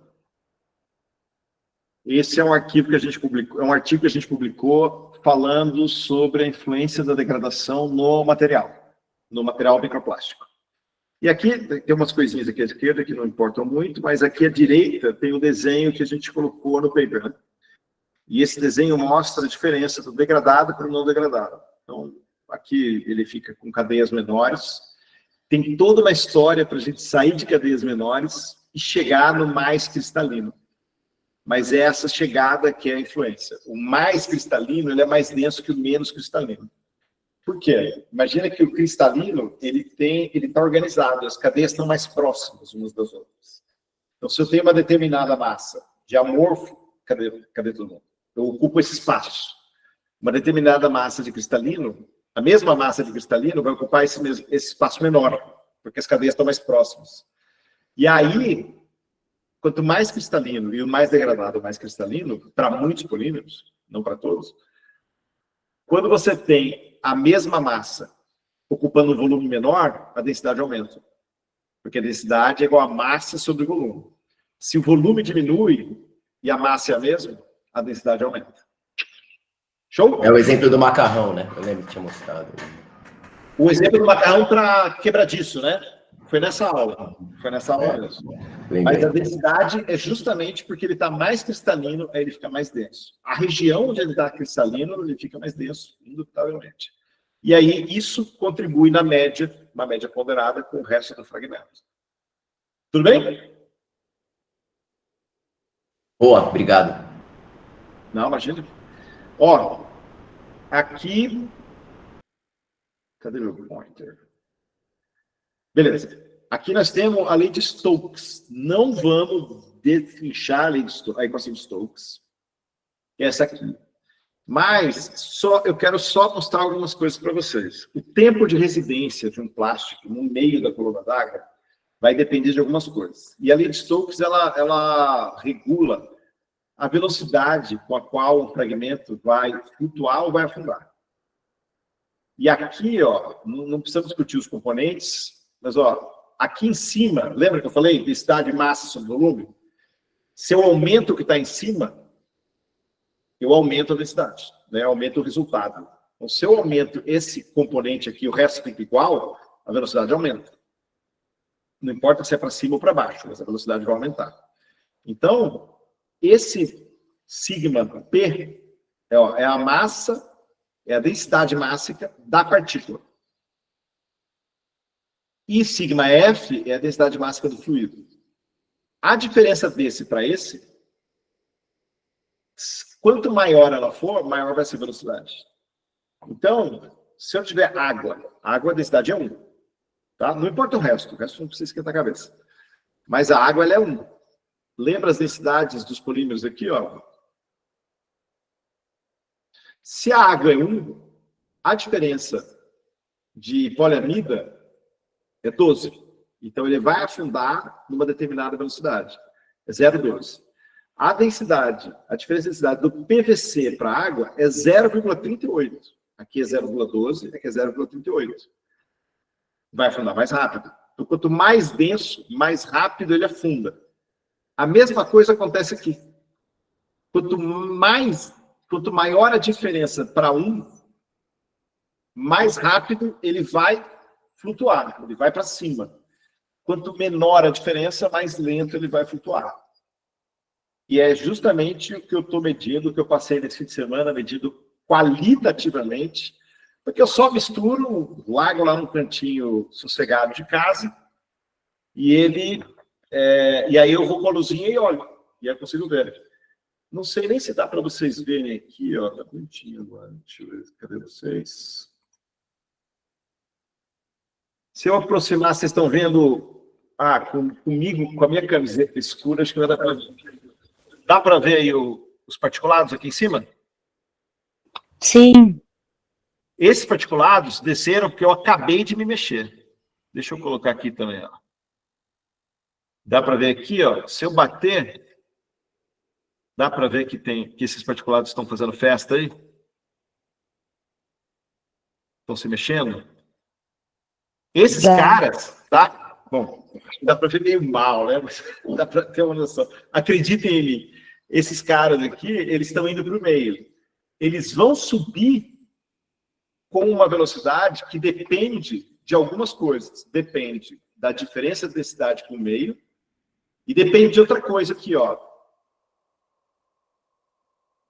R é o raio da partícula esférica. Quanto maior a partícula, mais rápido ele desce ou sobe. Quanto menor, mais lento. E aí entra esse caso aqui, porque isso aqui demora horas para subir, porque está na faixa de algumas dezenas de micrômetros o tamanho desse microplástico. Então ele demora muito. Tudo bem? Essas coisas estão estabelecidas.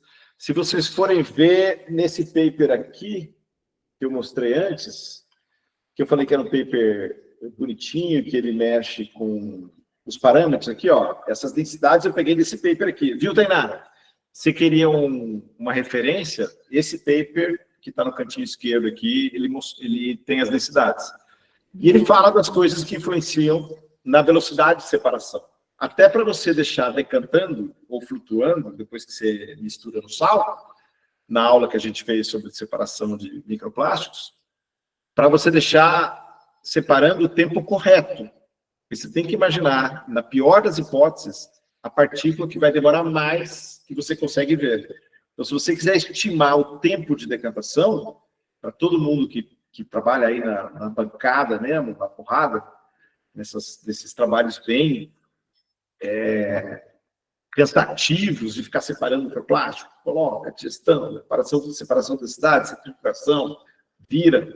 O tempo, se você não tiver uma centrífuga e tiver que esperar um tempo de decantação, você calcula com a lei de Stokes o pior caso. Então, por exemplo, o seu microscópio chega em 20 micrômetros, seu estéreo microscópio. 20 micrômetros é o máximo que você vai conseguir ver. Menor que isso, você não vai ver. 20 micrômetros, pega o menos denso possível, que é o que vai mais demorar, e calcula qual é o tempo de decretação que você tem que fazer. Então, super legal, super útil para você poder determinar parâmetros de trabalho. Porque se você demorar, se você esperar pouco tempo, vai ter microplástico no meio do caminho ainda, você vai perder eles na sua separação. Você pode perder isso. Ok? Então, o que tem na literatura que está bem estabelecido? Tamanho e densidade. E mais algumas coisas. Uma delas, que a gente está descobrindo agora, só comentar. Valdenilson está aí hoje? Valdenilson? Está aí? Não? Esse aqui é o trabalho do Valdenilson. Então, a gente está fazendo aqui bem bonitinho, com microplástico grande, muito mais tranquilo de medir. A gente vai fazer com os pequenos também. Então, olha, essa é uma coisa que a gente não vê na literatura. A degradação sozinha, na literatura a gente vê degradação influenciando na incrustação, formação do biofilme, e isso influenciando na velocidade. Esses estudos já foram feitos. Mas a degradação sozinha a gente não encontrou. Isso é um resultado. Ó. O material pristino, a velocidade dele de ida à superfície é maior, significativamente, do que o mesmo pellet, mesmo tipo de pellet, mesmo tamanho, degradado. Ou seja, se a velocidade é menor, o tempo de residência na coluna d'água é maior. E é bem diferente aqui. Isso, quando a gente for para os tamanhos menores, vai ser mais significativo. Então, só para falar que tem muito espaço para estudar muita coisa aqui, essas são algumas das coisas. Mostrei 3 trabalhos, né, em andamento hoje, que ainda não foram publicados. Um está em vias dele. Beleza. Não adianta estudar nada disso se a gente não confirmar se essas ponderações todas são a verdade. E aí a gente sempre tem que levar em consideração os trabalhos de revisão sistemática de ocorrência de microplásticos. E eu acho que eu já devo ter falado mais de uma vez, esse artigo aí é um mantra para mim, uso muito ele, qualquer debate, que é o da Koutnik. Vera Koutnik e a galera aí dela. Esse paper fez um levantamento muito legal da literatura, mostrando a influência de uma série de coisas. Esse aqui é a parte inicial, que é de fundamento. Na verdade, não, essa é a parte final, de explicação. Mostrando o que pode influenciar no transporte dos microplásticos. Ela fez uma geral para explicar. Mas o que veio antes, que é o que eu vou mostrar depois aqui, é o mais importante, que é o mais relevante desse trabalho, que é como a gente usa muito, que é fazer o levantamento da literatura toda para falar quanto de microplástico é encontrado em muitos ambientes. E é isso que a gente precisa. E tem para tudo. Estudo microplástico em agricultura. Vai ter artigo de revisão sistemática bem conduzido, com a concentração de microplástico em diferentes contextos agrícolas. Então, o negócio é buscar revisão sistemática. E aqui, só para comentar, ó, densidade influenciando, como a densidade varia, é um outro modo de representar aquela tabela. Mas aqui o ângulo de contato, que é uma variação da hidrofilicidade ou hidrofobicidade, que vai influenciar no transporte. E esse é o mais inusual, que é a constante dielétrica. Quanto maior a constante dielétrica, parece esquisito, né? A constante dielétrica é uma medida do quanto os elétrons acumulam na superfície do material. O que isso tem a ver com o transporte? Constante elétrica a gente mede bastante quando vai medir capacitância. Quanto maior a constante elétrica, se eu não me engano, que eu me lembro, maior a capacitância. Quanto maior a capacitância, maior a capacidade de acumular elétrons naquele lugar. Então, quanto maior a capacitância e maior a constante elétrica, maior a chance de acumular carga naquele material, menos condutivo ele é. E isso vai ser muito importante aqui, ó, microplástico no solo. O quanto esse microplástico vai, em situação seca, não molhada, o quanto esse microplástico vai aderir no outro, por eletrostática. Se acumula carga, vai ter interação eletrostática. Ele acaba grudando. Se ele gruda mais, ele transporta menos. porque ele vai grudando nas coisas e ele vai andar menos do que o cara que é mais condutivo e gruda menos, ok? Então, isso é uma coisa que eu achei interessante. Quis mostrar essa figura porque é muito pouco citado como fator que influencia transporte. E aqui o paper também, já falei ao longo da aula, mas aqui é um resuminho desse paper mostrando transporte em diferentes lugares aqui. Beleza. E o que a Courtney fez? Gosto de mostrar isso aqui, porque a gente tem, aqui é o número de estudos que foram feitos nos diferentes lugares do mundo que geraram esse artigo. Eu vou mostrar já para vocês. O artigo é ótimo. Mas isso mostra como a gente tem lacunas. Eu tenho um aluno aqui de Moçambique, ele está fazendo o primeiro trabalho de microplástico em Moçambique, também, além de outro projeto. E aqui, ó, na África, você tem, olha a quantidade de países, olha a quantidade de estudos, ou de lugares onde foram feitos estudos, né? Na África do Sul, poucos estudos nos outros países, e a maioria dos países não tem nada. Na Ásia Central também você tem pouco, e aqui você tem, já não é tão pouco concentrado como na África, mas é ridículo, você pode dizer que tem muito pouco estudo na América do Sul também. Então, todo artigo de revisão sistemática tem lacunas nas regiões mais pobres do planeta. Então, eu leio com algum cuidado qualquer revisão sistemática, e esse slide, que é da caracterização do estudo, eu também quis colocar aqui, porque é relevante que a gente defenda mais estudos de microplástico em lugares com menos dinheiro para financiamento da pesquisa e para a vida em geral. São as regiões mais pobres do planeta. Então, precisa o leste europeu aqui, ó. Então, se for comparar, sim, todo o Global Survey, quando eu leio, eu penso que podia trocar Global Survey por Global North Survey, porque é onde tem mais pesquisa e é mais representativo nesses artigos de revisão sistemática. Aqui são os resultados principais desse artigo. Então, fiz as ponderações lá, esses artigos são muito legais. Por quê? Esses resultados, essa parte do artigo é muito legal. Eles pegaram 196 estudos que reportaram concentração de plástico em água ou solo. E aí eles fizeram essa distribuição. E aí, ó, glaciares e neves, água de chuva, canal urbano, mangue, acho, né? Pântano. Não sei se é pântano ou mangue, biólogos me corrijam, por favor, geógrafos. Lago, rio, estuário.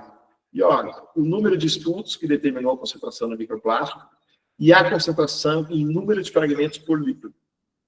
Todo mundo que quer saber qual é a concentração relevante, acho que eu citei isso, inclusive, na aula de microplásticos ambientalmente relevantes. Todo mundo quer saber a concentração relevante, ambientalmente relevante para o seu trabalho, aqui é uma boa fonte, até porque no material suplementar, que é um dos motivos pelos quais eu também gosto muito desse paper, todas as planilhas estão disponíveis. Então, você quer saber qual é esse artigo aqui, ó, que tem a maior concentração, você vai na planilha, coloca em ordem de concentração, está lá, você vai achar qual é o artigo. Está lá o número e a referência do lado na planilha do Excel. Você quer saber qual é a menor concentração? Está lá. É menor, né? Isso. Está lá. Você vai encontrar todos esses pontos que estão disponíveis para você montar esse gráfico, se você quiser.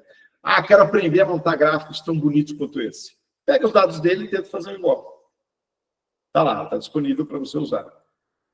Então, aqui, ó, microplásticos em água doce, e desses microplásticos, a porcentagem de fibras. Ok? Bem legal. E aqui, ó, uma mediana. Mediana é esse ponto aqui, que é o que divide o grupo em dois. E aí, ó, mostrando como ela varia de concentração à mediana de acordo, que é o que você está vendo aqui, né? Mediana variando aqui, ó, nesse gráfico, você está vendo aqui nessa curva.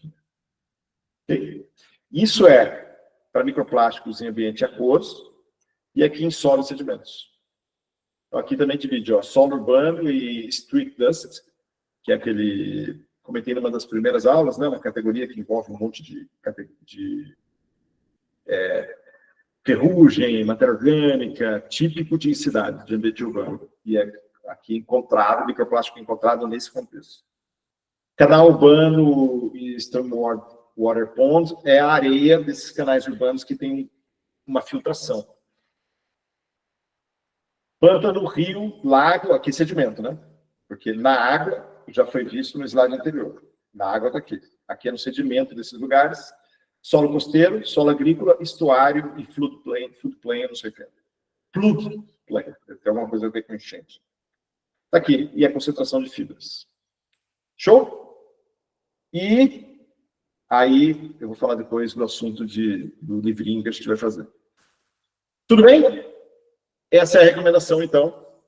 Então, foi um compilado dos fatores que vão influenciar no transporte e a recomendação de usar revisões sistemáticas para você fundamentar os seus trabalhos. Algum comentário? Acabou a aula aqui. Algum comentário, dúvida?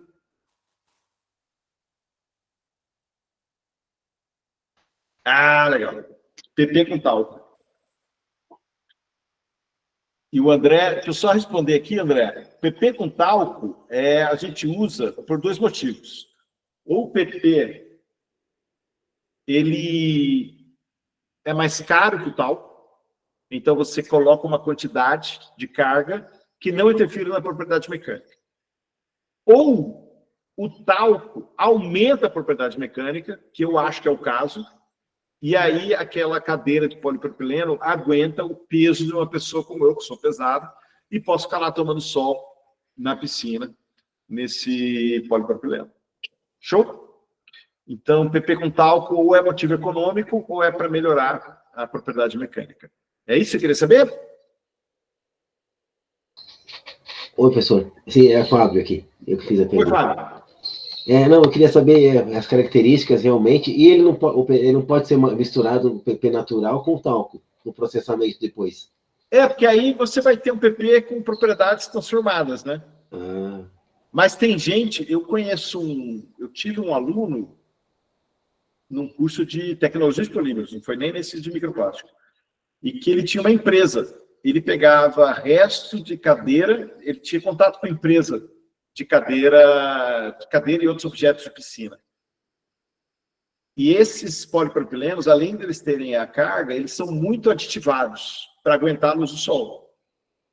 O que ele fez? Ele tinha contato com um monte de empresa que fazia esses objetos de piscina, e tudo que é cadeira quebrada, cadeira que não digitava direito, ele pegava, ele moía, reciclava em... Esse foi o pulo do gato. Pregador de roupa, que também precisa ter bastante estabilidade. E ele já estava formulado. Tinha estabilizante, tinha talco, para ficar mais fortinho, e era de PP. E ele tinha toda uma linha de produção de prendedor de roupa a partir de resíduo de reciclagem primária de produtores de material de piscina.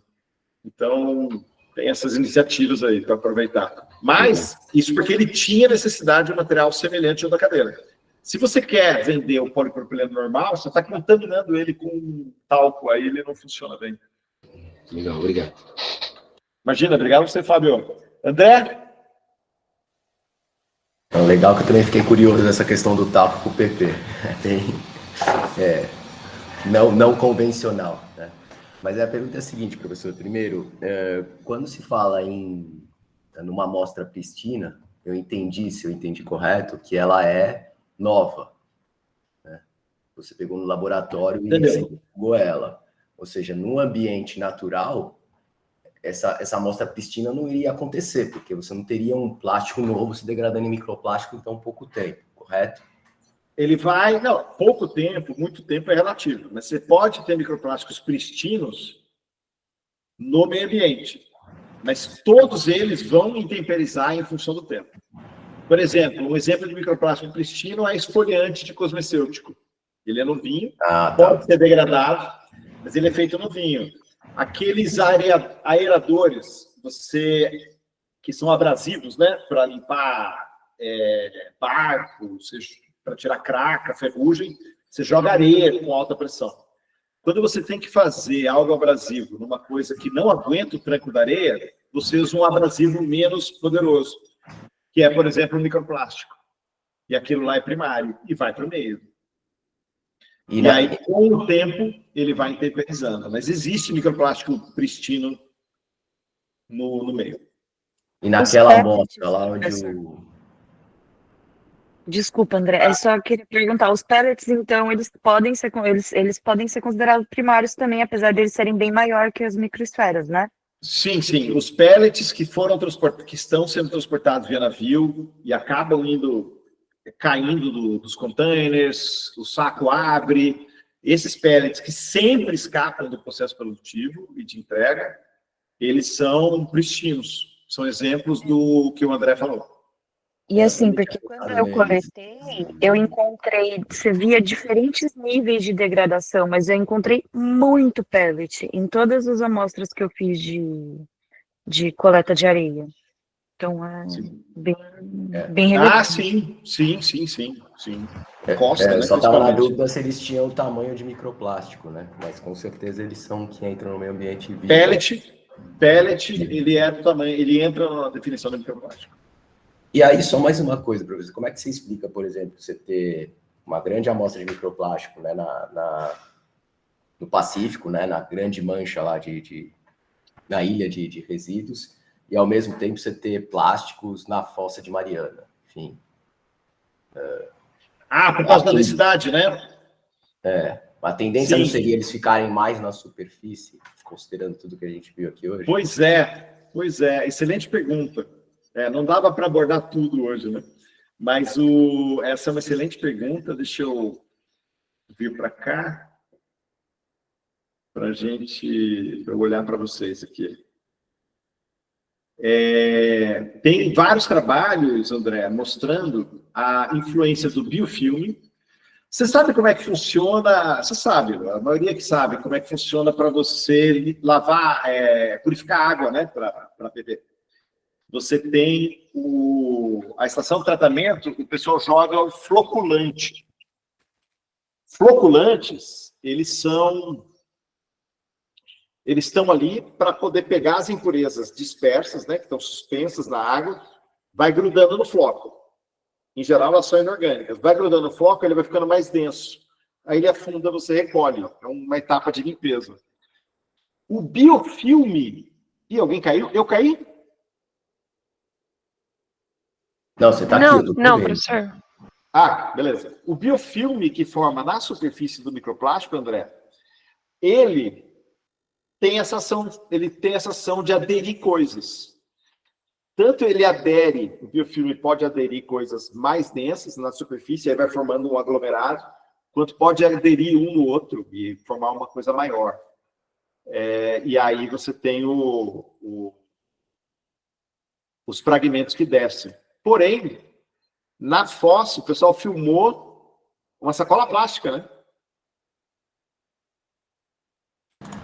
Eu vi. Essa cena estava na minha cabeça quando eu fiz a pergunta. Pois muito louco. Essa sacola não deveria estar no fundo, mas ela está. E aí é difícil entender. Eu acho que essas questões de densidade, elas estão no contexto da poluição plástica para explicar a maior parte do que a gente observa. Mas existem coisas que a gente precisa entender mais ainda, para poder explicar melhor o transporte.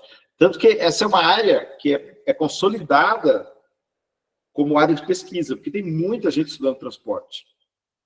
Mas a gente não entende todos os fenômenos ainda. Eu não entendo como é que aquela sacola plástica vai parar no oceano. Mas tem um trabalho de um cara chamado Vancebil. Não, Vancebil. Ele está numa dos slides das primeiras aulas. Ele estuda como que o microplástico do sedimento de um rio acaba indo parar no fundo do mar e não na superfície. Ele faz um experimento com um canal no laboratório, mostrando que o sedimento aprisiona os microplásticos.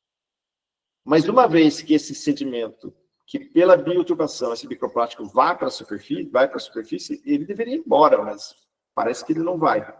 Então o pessoal está tentando entender, mas acho que tem a ver com biofilme e agregados do mar nesse biofilme. Mas a sacola plástica te intriga e a mim também, André. Não faço ideia. Aquela sacola tinha que ter subido, né? Bom, beleza. Agora, Grace. Olá, bom dia, professor. e colegas. Eu trabalho com nanopartícula, né? E aí eu tive uma dúvida agora quando o professor estava comentando sobre a aglomeração de partículas.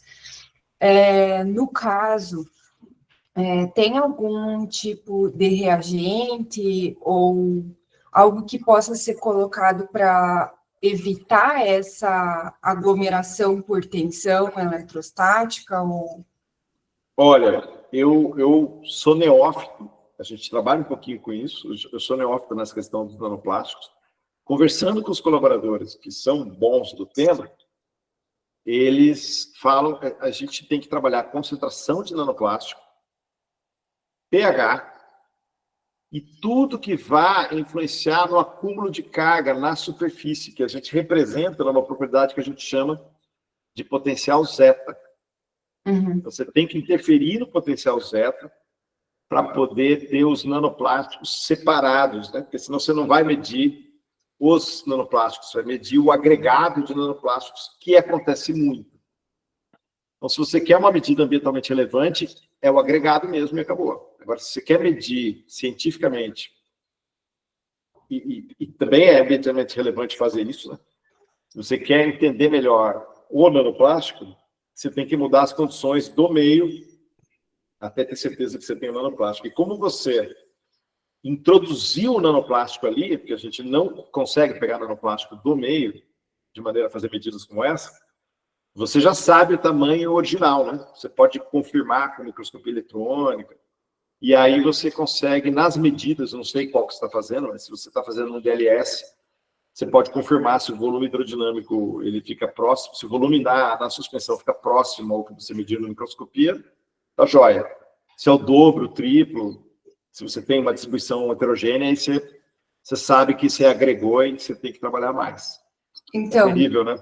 Eu tive exatamente esse problema. Eu fiz semana passada, eu fui na Embrapa aqui de São Carlos, no centro, e eles têm um DLS ali que mede concentração, que nem eles sabiam que media. Semana passada foi a primeira vez que o equipamento mediu concentração. É mesmo? Concentração. Porque ele mede distribuição. Então, mas o DLS deles é um modelo novo, eles compraram ano passado, e ele mede partícula por ml. Aí é bom, hein? Bem legal. É um modelo novo lá. Eu li o manual do equipamento e descobri lá as equações que ele usa para calcular a concentração. Mas aí o grande problema é a questão do índice de refração, porque a equação que o equipamento usa para calcular a concentração usa o índice de refração. E aí, quem me diz que o índice de refração de todas as partículas está igual, o tamanho delas não vai interferir. O problema é o nível de degradação do meu plástico, que no caso é ambiental. Então, vai ter índice de refração diferente, e o que eu coloquei lá para ser o padrão é o plástico sem estar degradado, porque é o que a gente tem. Então, bem complicado, enfim. Mas aí eu medi lá a concentração e a gente viu também o tamanho de partícula, que elas tinham em torno de 300 nanômetros. De 300 a 500 nanômetros. E quando eu fiz microscopia eletrônica de transmissão, eu vi que minhas nanos são de 3 a 30 nanômetros, a casa delas, de variação. Ou seja, eu tive um tamanho pelo DLS de partícula quase 100 vezes maior do que eu obtive com microscopia. Então, muito provavelmente eu estou tendo essa agregação de partícula, elas estão agregando, e agregando bem, e o que eu estou tendo ali de concentração é bem relativo, né? Não é uma medida confiável. E eu não sei nem como que eu vou fazer, porque o meu intuito é levar essas amostras para teste de toxicidade.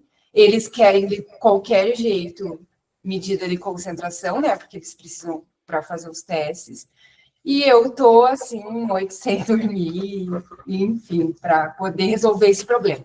Mas eu descobri que tem um método melhor de rastreamento, que tem ali em Araraquara. Eu vou pesquisar melhor sobre o equipamento, mas ele parece ser melhor que esse DLS que mede concentração. Mas eu acho que o pessoal de São Carlos mesmo mexe bem também, variando as condições do DLS para poder ver como varia a agregação. Mas é um trabalho longo, é um trabalho com bastante etapazinhas, né? Você tem que fazer a titulação várias vezes, até observar uma diferença. O trabalho é meio no escuro, mas dá trabalho. Eu fiz um monte de diluições e tal para ver essa mudança também de concentração. E eu acho que o tamanho menor que a gente chegou fazendo diluição foi 100 nanômetros, algo assim. Ainda assim, elas estavam agregando. Mesmo eu diluindo um monte, assim, 20 vezes de diluição. A Elizabeth pergunta do surfactante. Sim, o pessoal usa surfactante. Nesse tipo de trabalho, usa bem, né? Usa bastante. Só um comentário, Grace. Assim, não para você, né? Acho que o seu problema está bem estabelecido aí. Boa sorte. Tomara que você volte a dormir. Mas só para comentar para todo mundo aqui, quando você trabalha com nanoplásticos, em geral, a densidade já não importa mais. Quando você está na faixa do nano mesmo, não submicrométrico, mas no nano, onde a densidade não funciona, é o que a gente chama de movimento browniano, que é basicamente quando a partícula começa a receber muita influência de impacto do solvente, impacto de outras partículas, fluxo de um solvente, mesmo uma matriz, mesmo sem turbulência, ela também tem suas movimentações, e aí ela já não obedece mais à densidade. Então, quando você fala com nano, de nano é outro mundo, é outro tipo de fundamento. Obrigado, viu, Gleice? Boa sorte. Então, é uma informação importante. Temos um equipamento bom aqui em São Carlos. Que mede concentração. Que mede concentração. Esse DLS, se quiserem, eu passo os dados. Eu conversei lá na Embrapa com... Deixa eu ver aqui o nome do professor, pesquisador lá, que foi o que eu usei para marcar o equipamento. Eu passo logo ali no chat. Ah, achei.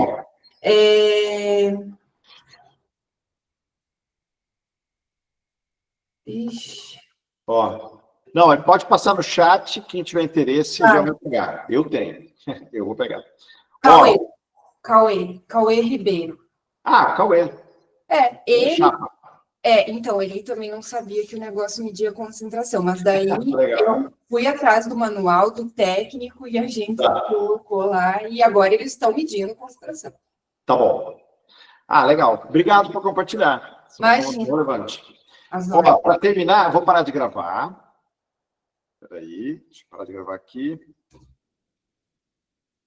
Pessoal pedindo tempo, beleza, eu vou ficar aqui. Deixa eu iniciar a gravação, parar a gravação. Agora, para a gravação.